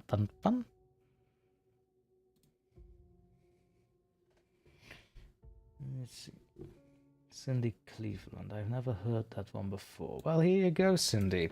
It's also in video form on the channel. I do have a playlist called Edgar Allan Poe, believe it or not, and also a second playlist that is dedicated entirely to all the dark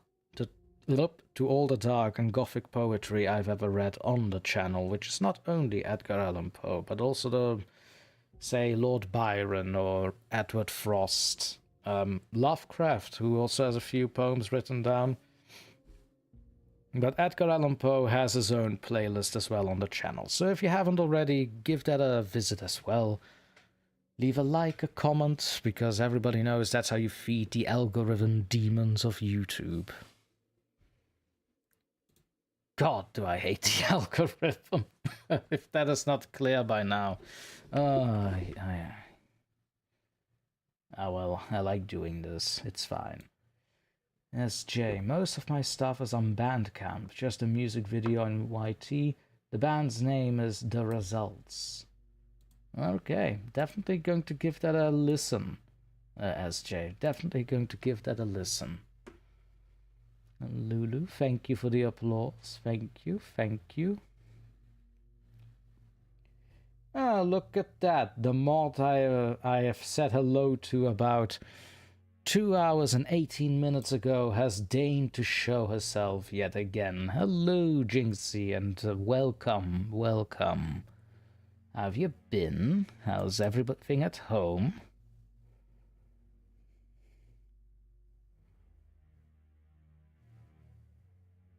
Oh, never left, just fell asleep. Well, same thing, really, but okay.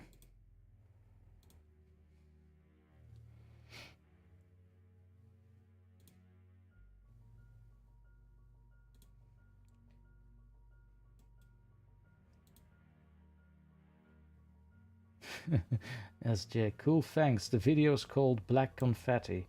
I'm the short guy on guitar. Fair enough, SJ.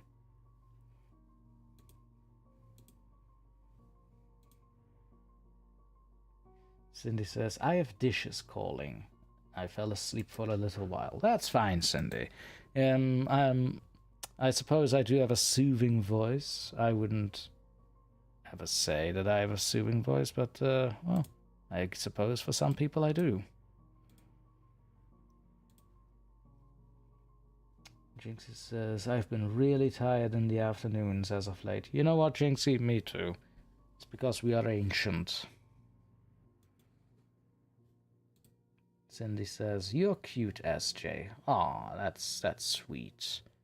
I still have to give it a go and look and listen, but I'm sure that SJ is indeed rather cute. Who knows? I'll reserve the judgment for when I've seen it myself.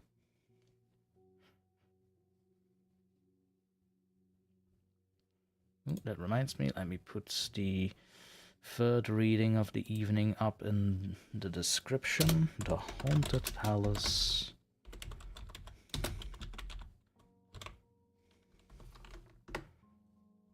Poem written by Edgar Allan Poe.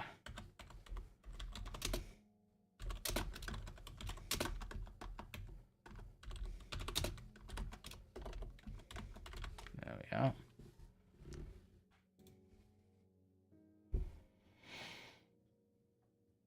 And Jen says, hey Jinxie, hope the nap was good and restful.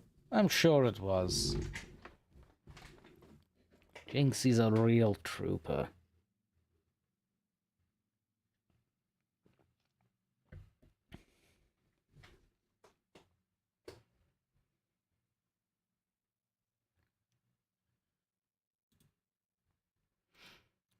Oh, goddamn. Now I'm just in a Edgar Allan Poe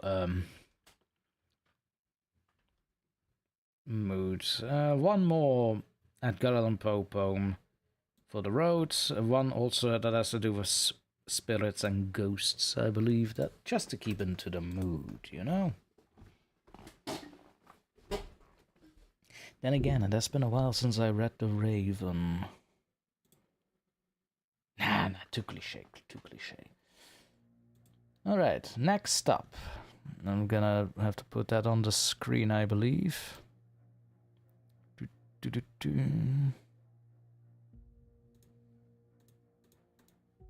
Now, yes, this is also going to be one of Edgar Allan Poe's, but it's more in line with the channel when it comes to ghosts and goblins.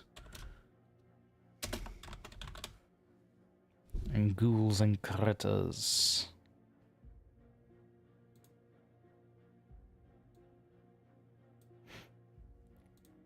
There we are. Next up on the reading block, Spirits of the Dead, also by Edgar Allan Poe from 1829. So I'm pretty sure that's in public domain. Have a quick look into the chat before I go in. Alright, now that Jinxie is here, everybody behave. Remember, we are not drinking anything that YouTube is not approving. We are all drinking water, and water alone. I specifically lemon water, not limoncello. Lemon water. Glad we've got it all cleared up. And without any further ado, Spirits of the Dead by Edgar Allan Poe. Thy soul shall find itself alone, mid dark thoughts of the grey tombstone, not one of all the crowd to pry into thine hour of secrecy. Be silent in that solitude, which is not loneliness, for then the spirits of the dead who stood in life before thee are again in death around thee, and their will shall then overshadow thee. Be still. For the night, though clear, shall frown, and the stars shall look not down from their high thrones in the heaven with light like hope to mortals given. But their red orbs without beam to thy weariness shall seem as a burning and a fever which would cling to thee forever. Now our thoughts thou shalt not banish, now our visions ne'er to vanish. From thy spirit shall they pass, no more like dewdrop from the grass. The breeze, the breath of God still, and the mist upon the hill, shadowy, shadowy, yet unbroken, is a symbol and a token, how it hangs upon the trees, a mystery of mysteries. A little shorter than the previous one, but it gets the point across.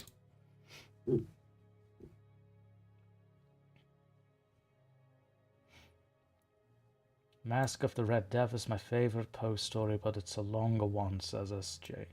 You know, SJ, here's the thing. The Mask of the Red Death, I actually have a script ready to read that one. I never got into it. Well, I like the story myself. That's not what I mean. But as I was reading it and recording it, like, oh my god, there are so many tongue twisters. Like, I get it back in the day that... you know, you don't really use a comma and extend the sentence to the point that it could be 4 separate sentences, but oh, good lord.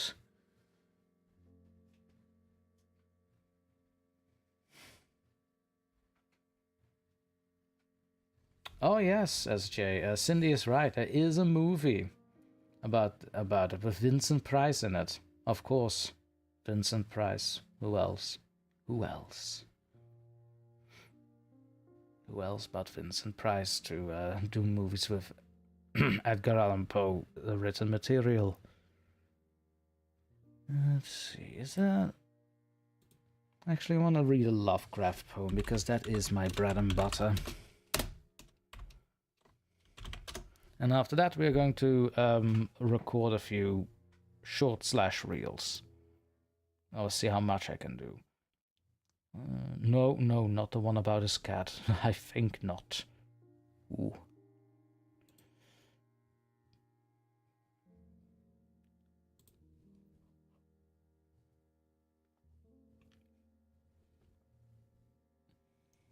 Let's not go about his cat there.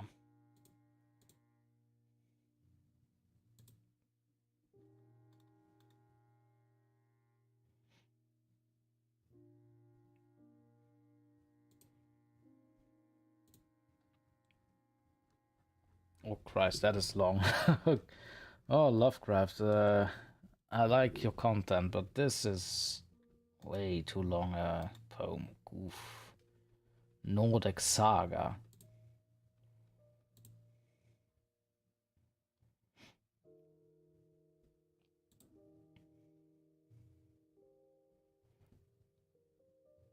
Okay, found one. Actually one that I've been wanting to read on the channel for a while now, so I might as well do it here. And we'll see how I'll bring it to life on the channel itself at a later point in time. So...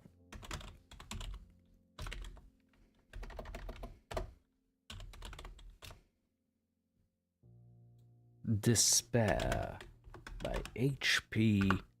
Lovecraft. Knowing Lovecraft, that is a very fitting title for what is probably to come. There we are.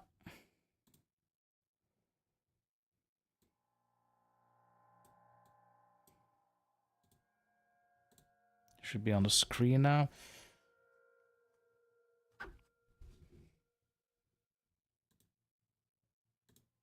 Yes, and one last look. Martin says, I love Poe. Well, I'm glad you love Poe. Once again, I have a full playlist of Edgar Allan Poe readings over on the channel. So to any Edgar Allan Poe fans after the stream, I highly recommend to give that a watch.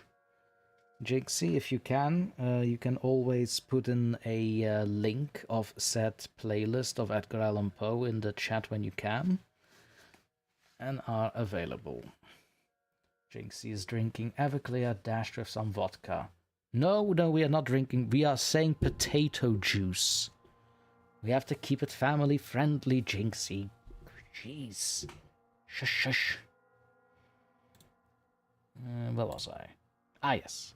Despair by H.P. Lovecraft. O'er the midnight moorlands crying, through the cypress forest sighing, in the night wind madly flying, hellish forms with streaming hair in the barren branches creaking, by the stagnant swamp pools peaking, past the shore cliffs ever shrieking, damned demons of despair. Once I think I half remember, ere the grey skies of November quenched my youth's aspiring ember, lived there such a thing as bliss. Skies that now are dark were beaming, golden azure, splendid seeming, till I learned it was all... Oh, sorry. Till I learned it all was dreaming, deadly drowsiness of dis. But the stream of time, swift flowing, brings the torment of half-knowing, dimly rushing, blindly going, past a never-trodden lea. And the voyager repining sees the wicked death fire shining, hears the wicked petrels whining, as he helpless drifts to sea.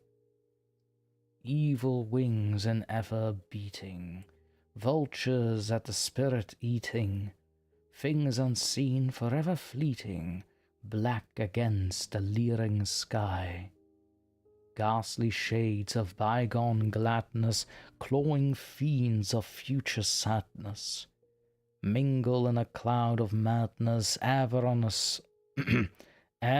soul to lie. Thus the living, lone and sobbing, in the throes of anguish throbbing, with the loathsome furies robbing night and noon of peace and rest. But beyond the groans and grating of abhorrent life is waiting sweet oblivion, culminating all the years of fruitless quest. There we are, Despair of H.P. Lovecraft. Again, a little shorter, but you know, all the greats only had the short ones.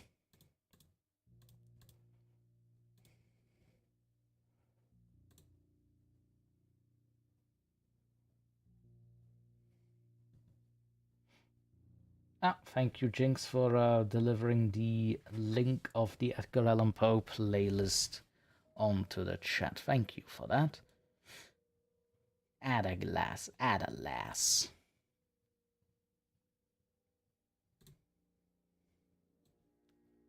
And now, as said, I did promise to record shorts after this.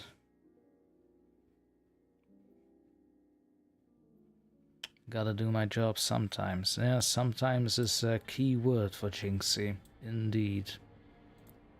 Sometimes is a key word.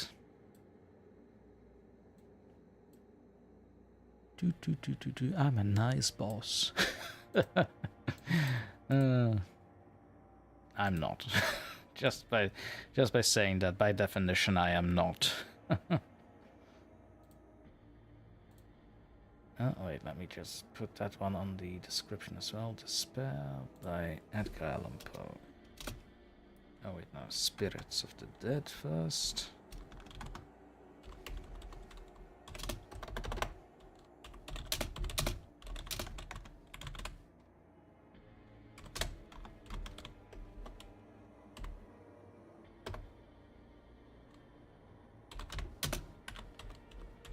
Written by Edgar Allan Poe.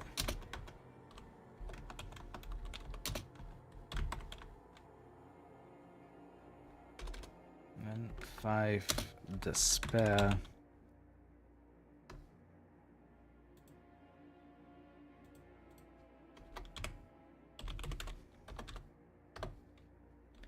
Despair.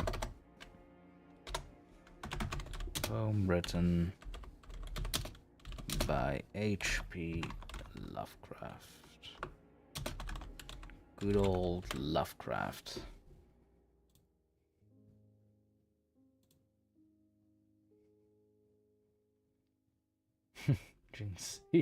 Jinxie, I am a good boss. Don't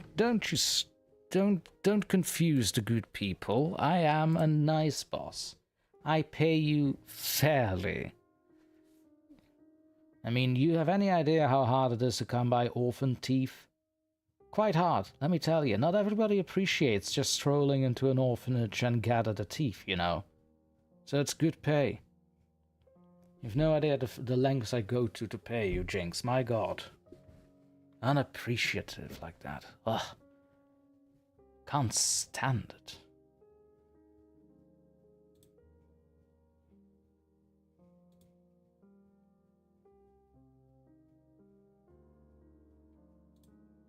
Let's see. I think I have to go to the share screen stuff, don't I? Probably yes. Alright then, let me just get my screen share board out here.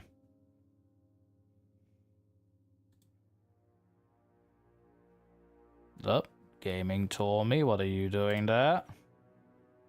No. So as you can see, Audacity is all started up, and let's see what... So I don't really have a process of what micro story I basically choose for voicing. I just look at the titles and see which one fits. That's really my MO on this. Let me see, can I not... Yay, I can. Oh, Christ, these stupid advertisements, I swear to God. Let's see, micropastas here. It's go away advertisements. Like I said, if I just look at a title, if I like the title and I like what I read after the title, I'll voice it. But other than that, that's about it. Antichrist. Ah, here's a nice one.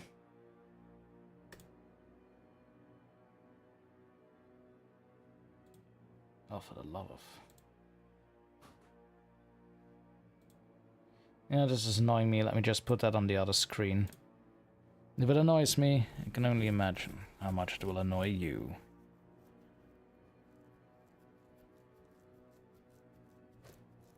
Let's see, Antichrist. Written by unknown, okay. As most creepypastas are. Let me dismiss that statement.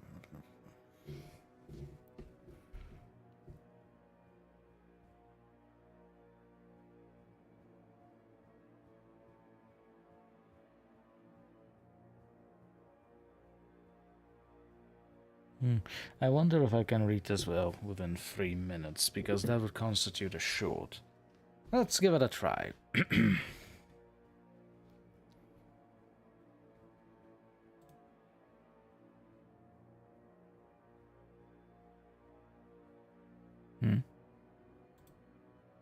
What's this?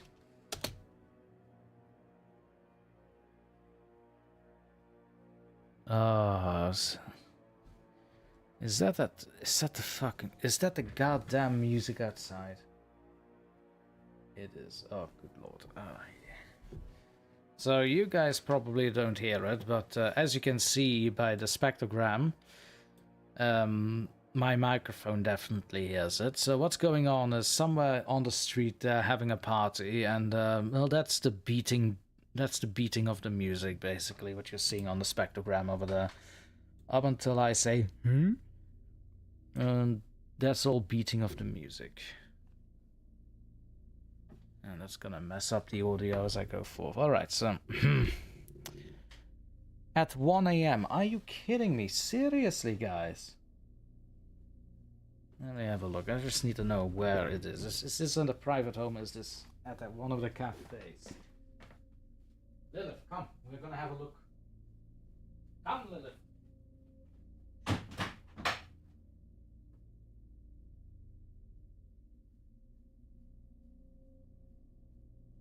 Bloody cafe.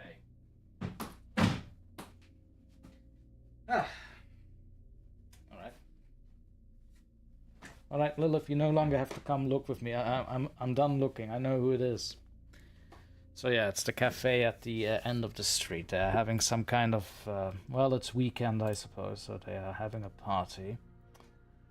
Lovely stuff, lovely stuff. Means I cannot record at all.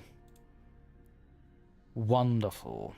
Alright, so back to the other screen then, I suppose. So, unfortunately, there will be no recording, live recording that is. I'm a little bummed by this, because I was actually looking forward to that. But, them's the breaks. No, don't save the... Stupid. Ah, well...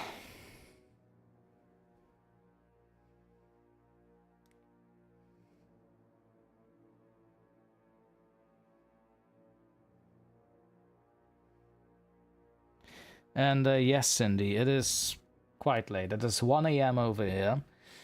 Like I said, it's weekend, and you know, cafes, they're like smaller. Oh, I almost want to say discotheque, but that's not a thing anymore. Well, in order to draw a bit of a crowd and income, they have these little parties at in the weekends, unfortunately, for young and old. It depends on the weekend, but yeah, it's kind of annoying. Jinxie, did he just throw a book at Lilith? No, I didn't throw a book at Lilith. I was opening the window to see where the hell the music was coming from. Jinxie, I'm not throwing books at my cats. Don't give people ideas. Damn, Jinxie.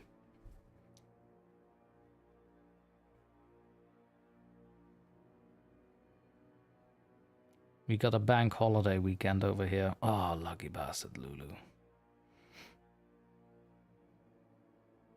Cindy says, I've had to call the police on loud neighbors before. Yeah, here's the thing, Lulu.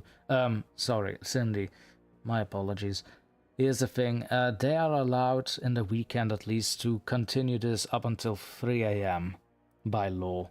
So, nothing really I can do about it, even if I were to call the police. They'll just tell me, oh, you just have to wait 2 more hours, sir, because they're allowed to have that for their business.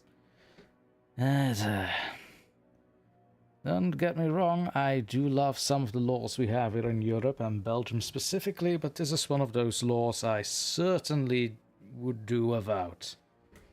That's just stupid. Now, if it was during the weekdays, you know, during work weeks, working days, this would not have continued up until 1 a.m. Then the law is up until 10 p.m., 11 p.m., and then there should be absolute silence. Otherwise, yeah. I get irritable when I can't sleep, says Cindy. Well, here's the thing, Cindy. It doesn't really bother me sleeping-wise. This bothers me recording-wise. Because sometimes there are days that they start at 6 p.m. up until 3 a.m., which kinda ruins my recording schedule. In fact, this is mostly the reason why most of my production can be a tad slow at times, because I'm simply not able to record with all this noise outside.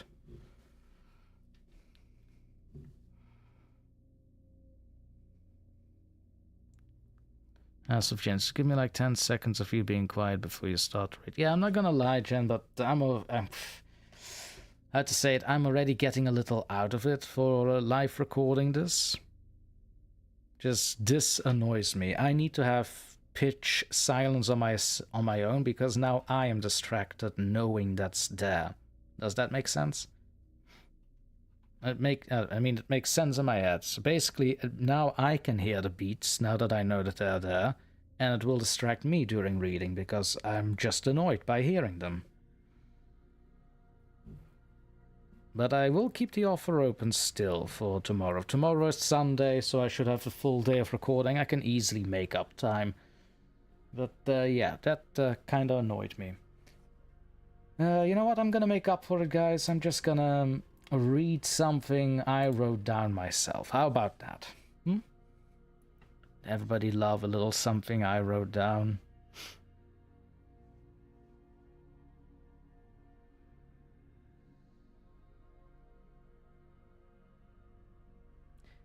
Jinxie, once again, look at the timing. I usually do these TV shows at 10:30 p.m. By then my day is quite over and I can host the show. Don't worry about it. Yeesh. Not the first time we're having this conversation. Let's see. Drive.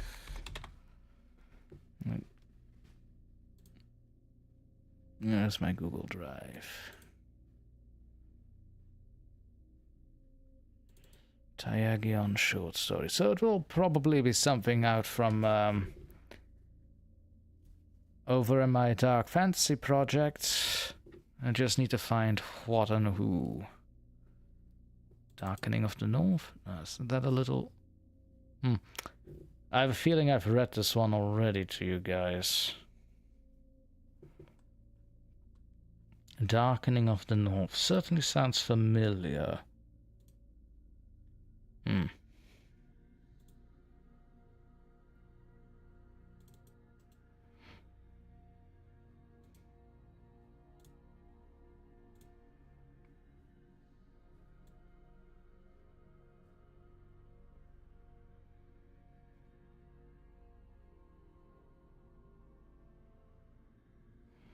What's the time?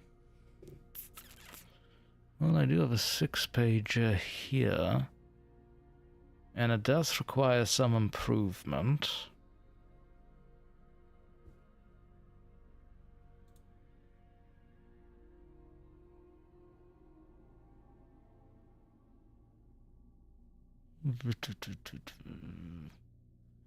You know what? Yes, let's just thinking. Right, I'm not gonna take a break, but I am going to take a minute or two to refill my glass and have a little bit of a stretch out. So I'll be right back. Won't be 5 minutes, I'll be back in a shorter time frame than that. I'll be there in a few minutes tops. Just need to have a refill and a bit of a stretch. Where is my button? Button? Button? Ah, there you are. There's my button. Alright, see you guys in a few minutes.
Okie dokie, I have returned.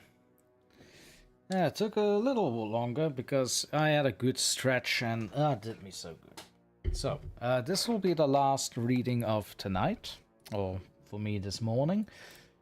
And then we'll have to say adieu, but don't worry, it's a 6-pager, so you're not rid of me just yet. It'll still take a little while. Without further ado, let me just get this file in front. That is the wrong one. That is not the one I wanted. Where is... Hang on, tick, where's my other one? Ah, there it is. Christ. Yeah. House of Jen. In my head, T is taking a quick walk to the cafe to stare disapprovingly. That is something I would do. Not gonna lie, that is something I would do. Okay. Without further ado, the story called The Last Voyage West. Oh, wait, I have to put it in the chat, don't I? Yes, I do. Yes, I do. Reading, properties, reading. Now, mind that this is not a title that I'm going to keep. It'll probably be changed.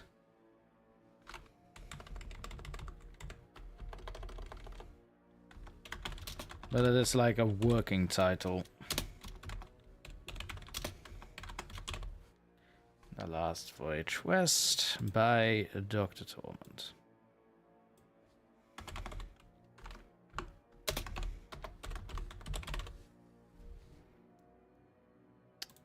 Can I actually change the color of this? I need this to be in my colors.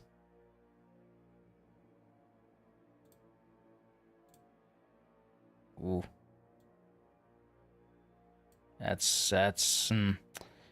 No, let's get this right before I start reading. Select color a little lighter, mayhaps, more on the yellowish side. Ah, yes, that is much more readable. I do say so myself and agree. Yes, much better. Okie dokie. Maybe a little change, like so. There's still something that bugs me with that. Hold on. Can't I like give it a lining or?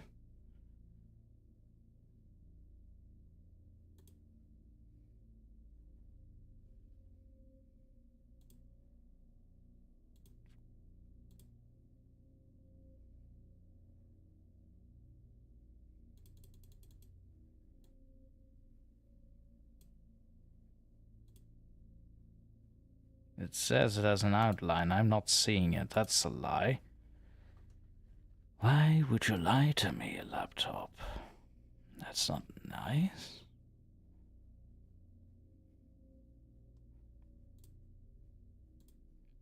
I had to pick a different color, didn't I?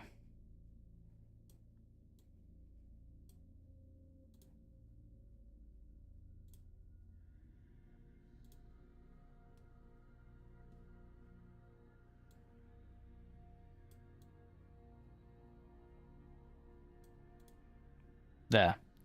That's fine enough for me. Alright.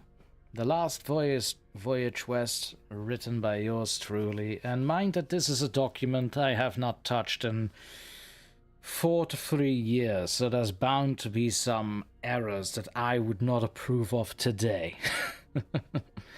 I'm not going to edit them as I go along now, but you should just know this. Alright, here we go. It has been well over a few centuries since the rise of House Casanor and their rule in Tiagion. The West Island colonies remain hostile as a pirate folk with delusions of grandeur due to their unmixed imperial blood. A war in the north beyond Law's Valley had Bastion's monarchy occupied, with the looming threat of conflict spilling into their realm. But King Allan II and Queen Alyssa worried themselves more with the pirates from the Rogue Islands, as their ships made sail for the north, and rumors slipped in the rising keep of the Impaler King fulfilling the purpose of a more malicious will. Queen Alyssa was especially worried about a resurgence of the old empire that fled with its didact emperor westward, far beyond the Sunfall Islands and possibly the known horizon. These fears were amplified by the murmurs of the common folk, saying... Oh god, was that the name I went with? I'm just gonna say Impaler King for now. Saying the Impaler King was nothing more but another pawn of the dreaded Shivaran, or even a disguise of him. Shivaran being the didact emperor that was before mentioned. Waylaying such notions, The royals spread word they sought seafaring explorers to go west and try to find where the Empire fled to. Queen Alyssa decided a fleet was to be assembled to protect at least 3 vessels that were specifically designed for these long voyages. After fulfilling that purpose, Alyssa could use the fleet to blockade the pirate islands and hold their supply lines to the north. Months passed, and finally 2 captains volunteered for the good of the realm, but the Queen required 1 more to increase the success of this veiled expedition.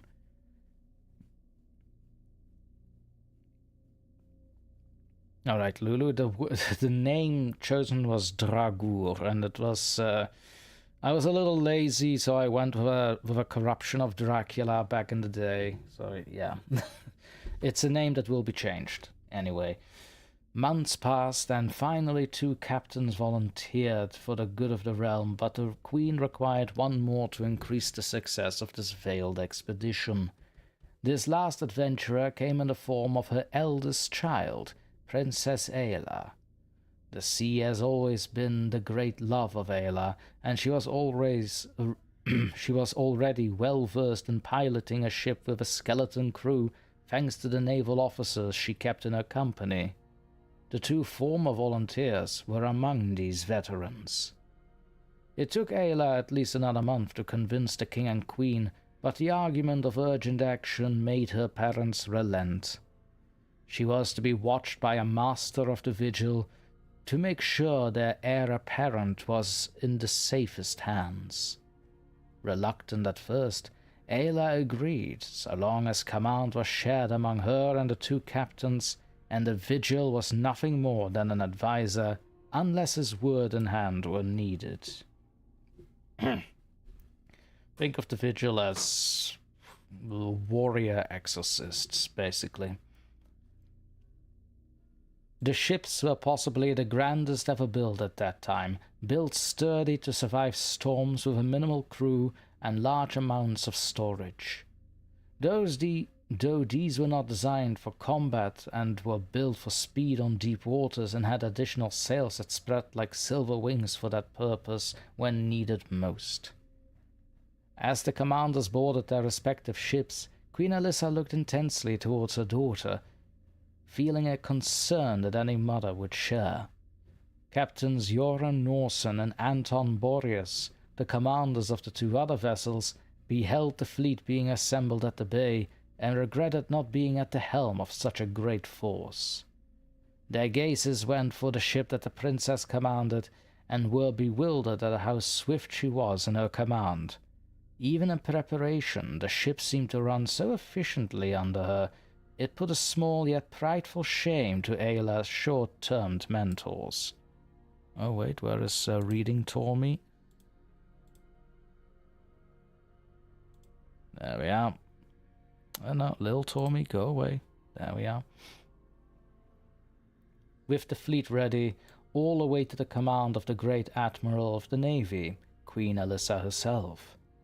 Again, her mind dwelt more on her daughter than the mission and the dangers ahead.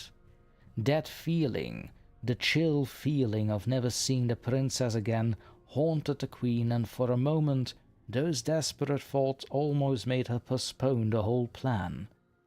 Seeing his wife worried, King Allan put her despair to rest with words of comfort and wisdom. Does not every chick want to fly its own way? Indeed, fate destined Ayla as a princess of the realm, but that doesn't mean her vigor should be wasted on matters she has no concern for. Reminded of her own locked desires of freedom at that age, Alyssa found some rejoicing that her oldest daughter was able to do what she dreamed of. If only the divines had gifted them with their legendary foresight or the seer eternal sending word, they'd never sent Ayla on a journey to the unknown west. The fleet set sail, and the pirates were quickly overrun by the sheer number and might of Bastion's navy under her Lady Admiral's command. 3 red flags were hoisted and signaled the grander expedition vessels to push further beyond the islands. Princess Ayla rallied her crew and declared the unknown to be dragged to the light with them as the hook. The cheers were joined by the crews of the other vessels, and their captains smiling in approval. This woman may yet be a queen worthy to follow in their future days, if there was such a future to speak of. For weeks they sailed with a sense of purpose and gladness in their hearts as Ayla fueled their passions and curiosities. Captain Joran was fully on the side of the princess, but Captain Anton was not quite sure. Though Anton spent many days on the sea, this was the first time the grizzled lord was truly surrounded by it, with no shore to keep his bearings, other than the stars at night. As Anton was in charge of navigating, his ship was at the front of the triangular formation. Joran concerned himself more with sovereign wines and games to ease his sailors.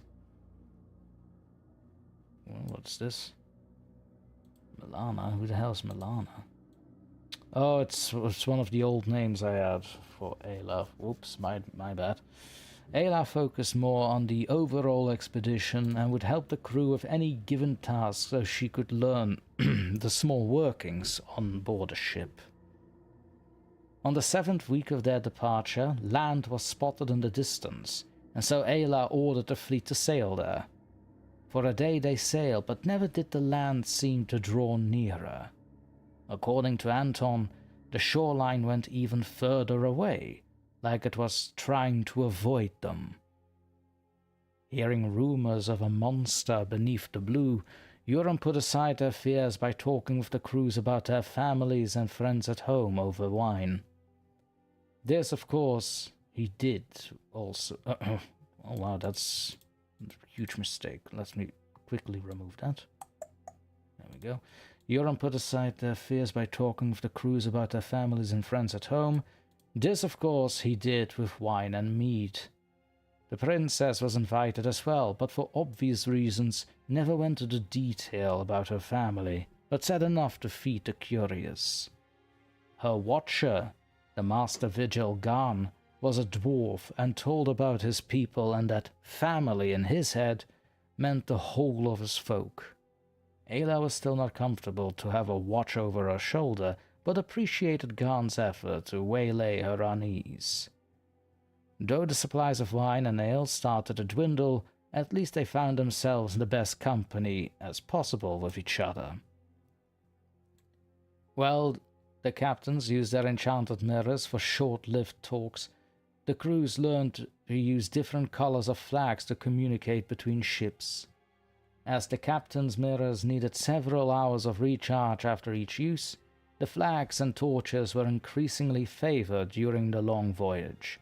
So with the mirror talk here, basically what I mean with that is that they have, at least the captains here, the 3 captains, they have like special mirrors they basically use like cell phones. They team speak, if you will. Okay. After another 3 days, Ayla wrote in a journal that the land they chased suddenly vanished overnight, and the sea went darker beneath them. Vigil Garn cursed in his harsh language profanities due to him missing solid ground, hardly unexpected from a dwarf. Several times did Joran confess to confess to Ayla through the mirrors that maybe this whole expedition might be for naught, and their supplies were already barely enough to make it back to the ports of Salastonir. To this, Anton argued that they could spare a few more days before turning back, and to that, Ayla shared a mind with the latter. House Norsen was not known for their naval expertise after all, and it was known that Joran was superstitious like most Northmen. 2 days passed, and Anton noticed the crew on his ship lost all motivation. He asked all what troubled them, and to his surprise, it wasn't the unrewarding voyage, but sleepless nights brought by soft whispers and rumblings in their heads. At first the young captain joked it off and told the crew not to sleep with their drinks still in hand. But as he reported this to Ayla and Joran from his cabin, they too noticed their crew being drained of the spirit they once had. Here Ayla ordered a small fleet to return to Salastonir at once, worried for those under her command, and Joran agreed after a gruntled Anton bent, to which an officer reported the wind went silent, and they were kept there. Sometimes there was a breeze, but only enough to be noticed on the large ships, bathing in a blistering sun and tired crewmen. Night fell, and an unease befell all on this expedition. Though she did not mind the mystery of men's origin and the old imperiums that remained unsolved, Ayla found no sleep, and a low rumble kept her up. It came from everywhere, and yet it didn't come from inside her cabin. Running outside to find what made the noise, it still was everywhere, and close enough to make her arm hairs stand on alert. Something pressured in her mind, a subtle and annoying feeling like someone pressing a thumb inside her head. Collecting herself, Ayla looked overboard, hoping to catch a glimpse of herself and proving she wasn't dreaming.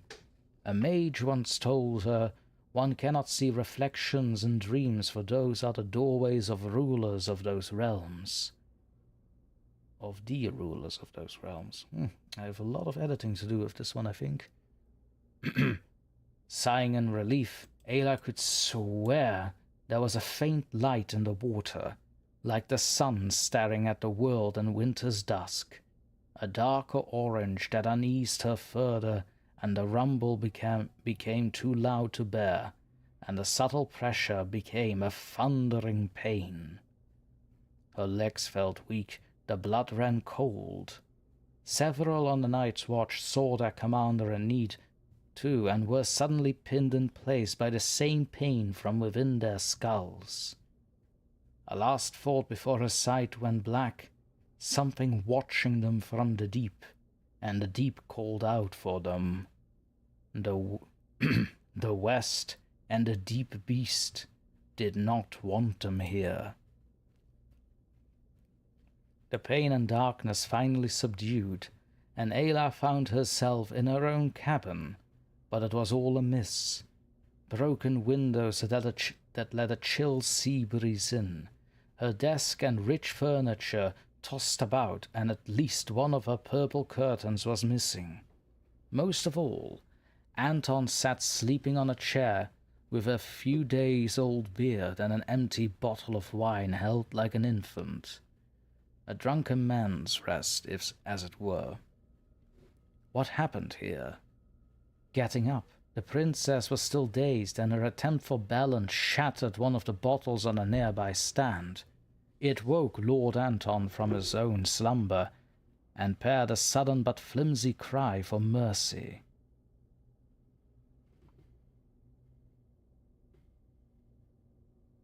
I mean, yeah, Lulu, I wasn't joking. I told you it was 6 pages, man. We are at the end of page 3, by the way. Noticing his charge and superior attempting to hold a posture, Anton grabbed a stool for her, but his own dance-like walk made him fall several times before Ayla was seated. The panic in Anton's voice, though loose and slurring, made all feelings of fatigue leave the princess. He wove a tale of voices on the winds and mind, of sailors overtaken by madness of hunger, how they slaughtered those manning posts during a great storm and ate their raw flesh. And when nothing to kill was found, they cut their own flesh to eat. Lord Joran and his ship were presumed lost at sea, but according to Anton, the same crazed hunger crept in the wooden hull of the Northern manned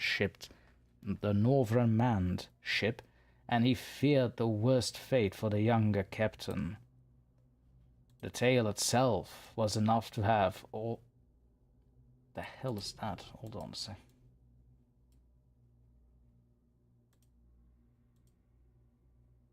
Oh, that's a miss. The tale itself was enough to have all the alcoholic influence leave the traumatized lord as he told how in great fear he abandoned his ship and crew and swam to Ayla's ship for her well-being, as her well-being was paramount. I was not joking when I said I needed to edit a lot of things in here. He ended the story with the crew being obviously bewitched or in trance, for they did not differ from the other vessels, but steered clear from the cabin as they fell down in anguish, and a few died from venturing too near. Someone or something did not want them to enter, or at least not those taken by the ravenous insanity. With a tone of shame, Anton claimed the hunger did not take him, and a few others, but time was not their ally, and on the deck of this vessel he ran through several of the bewitched sailors, still seeing their fear and sorrow in tear-swollen eyes and faces of screaming anguish. Their bodies were puppets to the disease within, but one would wonder where such a thing would come from, so far from land. Supplies, to the best of their knowledge, weren't spoiled or rotten, and the fact the storm hit them during a clear day added to the mystery. Yet all Ayla remembered were the large morning sun-colored lights from the dark deep, endless sea itself, and no distant pupils as isles to be found. Only the deep orange lights go on like the warm void in in the greater abyss of black cold. The other unafflicted, Anton mentioned, barricaded themselves in the cargo hold, as all provisions and some weapons were held there, and the few maddened crewmen that assailed them were run through on sight. The young captain only made it to the cabin as the storm made the afflicted unbalanced in their steps, easier to throw overboard or end with a readied sword. The tale and its ending moved Ayla to weep for such a loss of life, fearing of never seeing the Red Ruby City and her family again. Such a cruel fate for venturing into the unknown, to be clutched in dread and be forgotten. But the same thought made her defiant of that destiny. Beholding that fire in her eyes once more, Anton readied his sword, his vigor and morale restored by the princess's own force as she prepared her own choice of weapons. 2 deadly eastern daggers curved like crescent moons. Opening the cabin's door, their charging roars were met with an empty silence.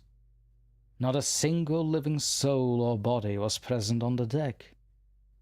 The sky above was grey with a strong wind to swing the large vessel, but none of it was caught in the sails. Some clattering pulled the armed pair into the hall where they found some torn-apart bodies and several with stab marks, but with paler skin. Searching carefully through every hold and nook, eventually they came across a survivor, unafflicted, but having lost an arm, infected wounds all over and bubbles of pus growing on his skin. The survivor was Garn, the dwarf, who had been cursed with a glimpse of how the tragedy came to be. His final words, carried on a breath of wine and rot, were, "The hunger waits." The warning meant little to Anton, but Ayla was troubled with those words and considered the state of the deranged crewman she heard about earlier. How could a disease wait for them here? What other forces were at work? Have they been waylaid by imperial magisters of old? Is Yoren still alive? Will they ever reach their homely shores again? These questions remained until the moment an afflicted crew member jumped from a dark corner and bit Anton savagely in the neck. The crazed sailor made guttural moans, being enslaved by a ravenous hunger and controlled outside his will. A hidden knife plunged in Anton's abdomen, and as the guts spilled out, so the sailor launched himself upon the revealed flesh, eating it raw like a deranged swine. Ayla was paralyzed in shock, not believing one of hers could commit such evil upon another, let alone one younger. Her screams to hold the sailor were to no avail, and her crescent daggers plunged deep into the deranged man's heart. Twisting a few times to make sure their assailant was truly dead, she finally turned for Anton, but it was too late. His lifeless, blaming eyes were rolled back to her, and then she knew she was alone. No more sounds, no more feasting, no more hope. Alone and despaired, to which only one fate was acceptable while lost at sea. So many lectures of her mother went through her head, and she made her way back up on the deck. The edge of the vessel was the very edge of her life. Again, the lectures came to her in these moments. How Father Death and his judges looked unfavorably upon those taking lives, including their own. How Mother Life and hers pitied those with such a lonely fate. How the radiant Lady Lucenfer would guide them back to the wheels if their souls were pure enough. But most of all, how the abhorrent ones torture those souls with dread and twist them into his slave servants. What else is to be done? She'd die anyway, and she chose her own way instead of time or a horrid curse. A cloudy dusk had fallen sooner than expected, though the setting sun illuminated the ship and sea in a warm orange. Spreading her arms to feel the final feeling of warmth in her life, she allowed a strong gust of wind to push her off, and the cold deep to take her. Her fate was an accepted one, but instincts of panic still ruled over her as the salty waters filled her lungs. Limbs tired and her spirit waned as the light of the surface diminished. All went black, and the beating booms in her head returned to greet her. A voice, as deep as the world's oceans, spoke through the booms. This is not a feast's end, but I welcome you to its beginning, a soul to lend. Then air. The abyss was still around her, but deeper and darker than she could ever imagine. She laid on a floating rock, but could stand and move like she was on land, though everything felt wet. Even her hair floated around like underwater. Ayla even felt the salty water which filled her lungs, but it wasn't a bother at all. Much like air, now just a little more substantial. Daring to speak, her voice echoed with the question of what was happening.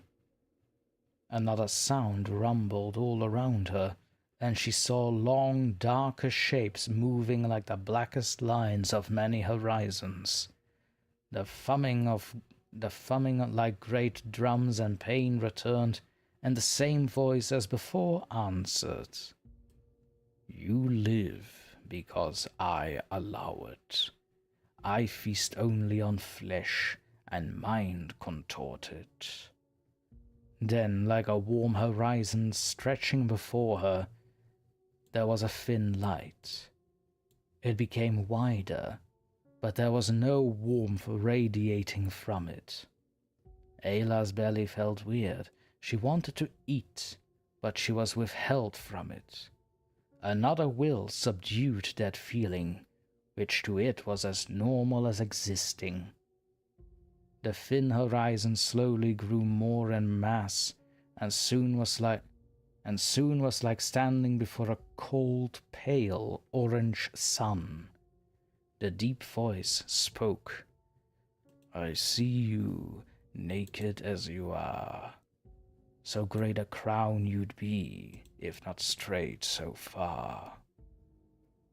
Pain went through her head like someone pouring boiling oil into her head.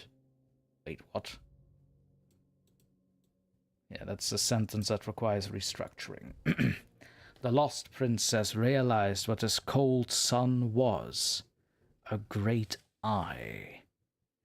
Through the pain she demanded to see the beast holding her here, and through a painful vision that almost shattered her skull and as sudden as lightning, she saw the shape of a great serpentine creature with a whale's tail, colored by many tentacles greater than the tallest towers seen, crowned with jagged mountains of vicious coral, bearded by forests of seaweed, and a head much like a crocodile, but more crooked and eerily smooth, a maw great enough to bite off whole parts of a continent. Many other balls of orange lights were covered on its body like those growths of pus on Garn, but pulsing with a slow, gloomy rhythm. The massive serpentine body stretched out to hold the world in its slimy embrace with an open maw, welcoming the depraved into it and vomiting out his own hunger. Once, so very long ago, Ayla heard stories of the great monsters from Arbura, and only one was described as the beast she saw in those youthful lessons of the faith. I'll take a little sip here.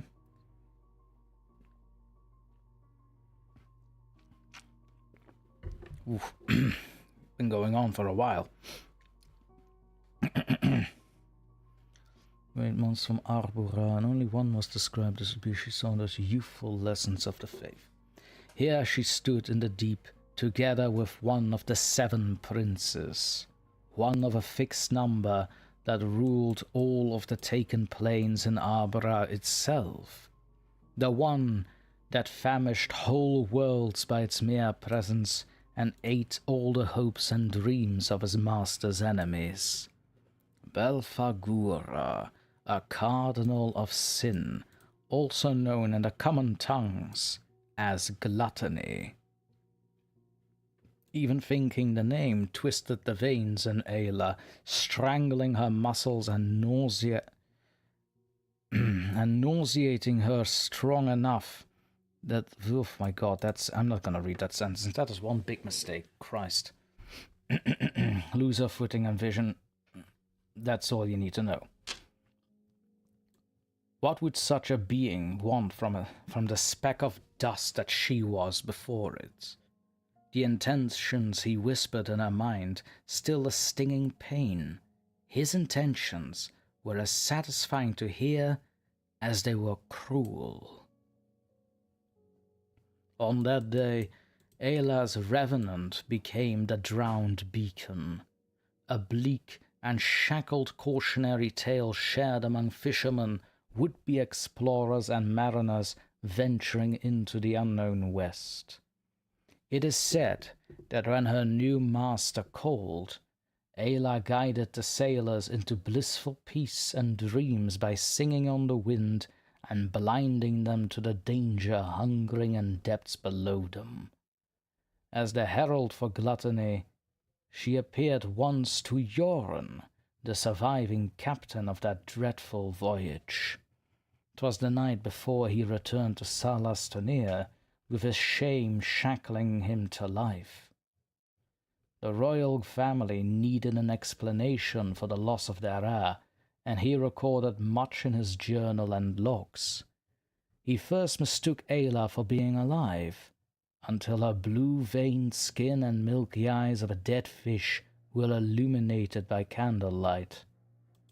That night, in Yoren's cabin, she told him to spread her story so she is not to be forgotten and to heed the perilous horizon westward.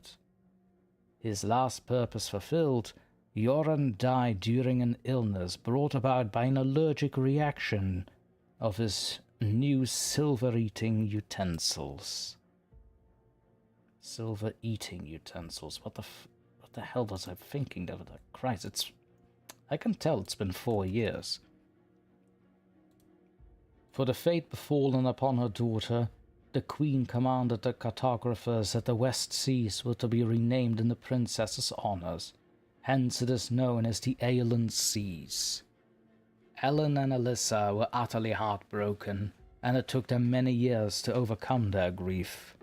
The Queen once considered to sail west herself, but after a dreadful nightmare during a night clad in thunderstorms, she instead decided to remain in Bastion and focus all naval efforts against the Impaler King's island allies, the Corsairs. Curiosity is a hunger of the mind, and even with the purest of intentions, one can easily find themselves lost and trapped by it. Ooh-wee, okay, that was what was I reading? The Last Voyage West by yours truly, penned down about 4 years ago, and it shows, really. It requires some heavy editing of some sentences in there. But I hope people enjoyed.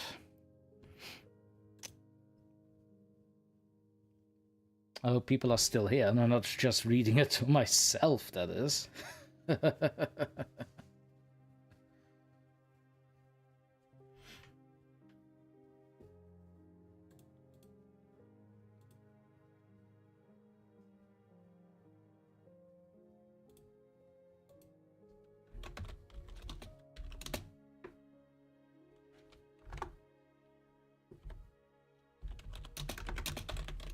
Take a little sip here.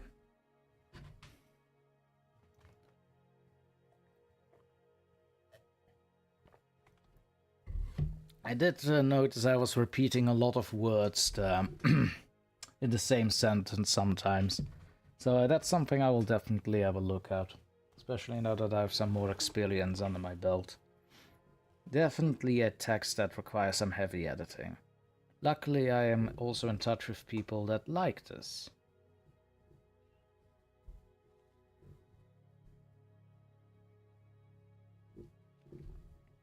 And when I say like this, I mean like correcting me whenever I ask them to. But that said, ladies and gentlemen, that is our time for today, I am afraid. That is indeed our time for today. It's been a lovely time, especially we've actually kept on a little longer than I expected it to be. So that's nice. 3.5 hours. I honestly expected to be done by 2. But it was fun. I had fun. I hope all of you had fun.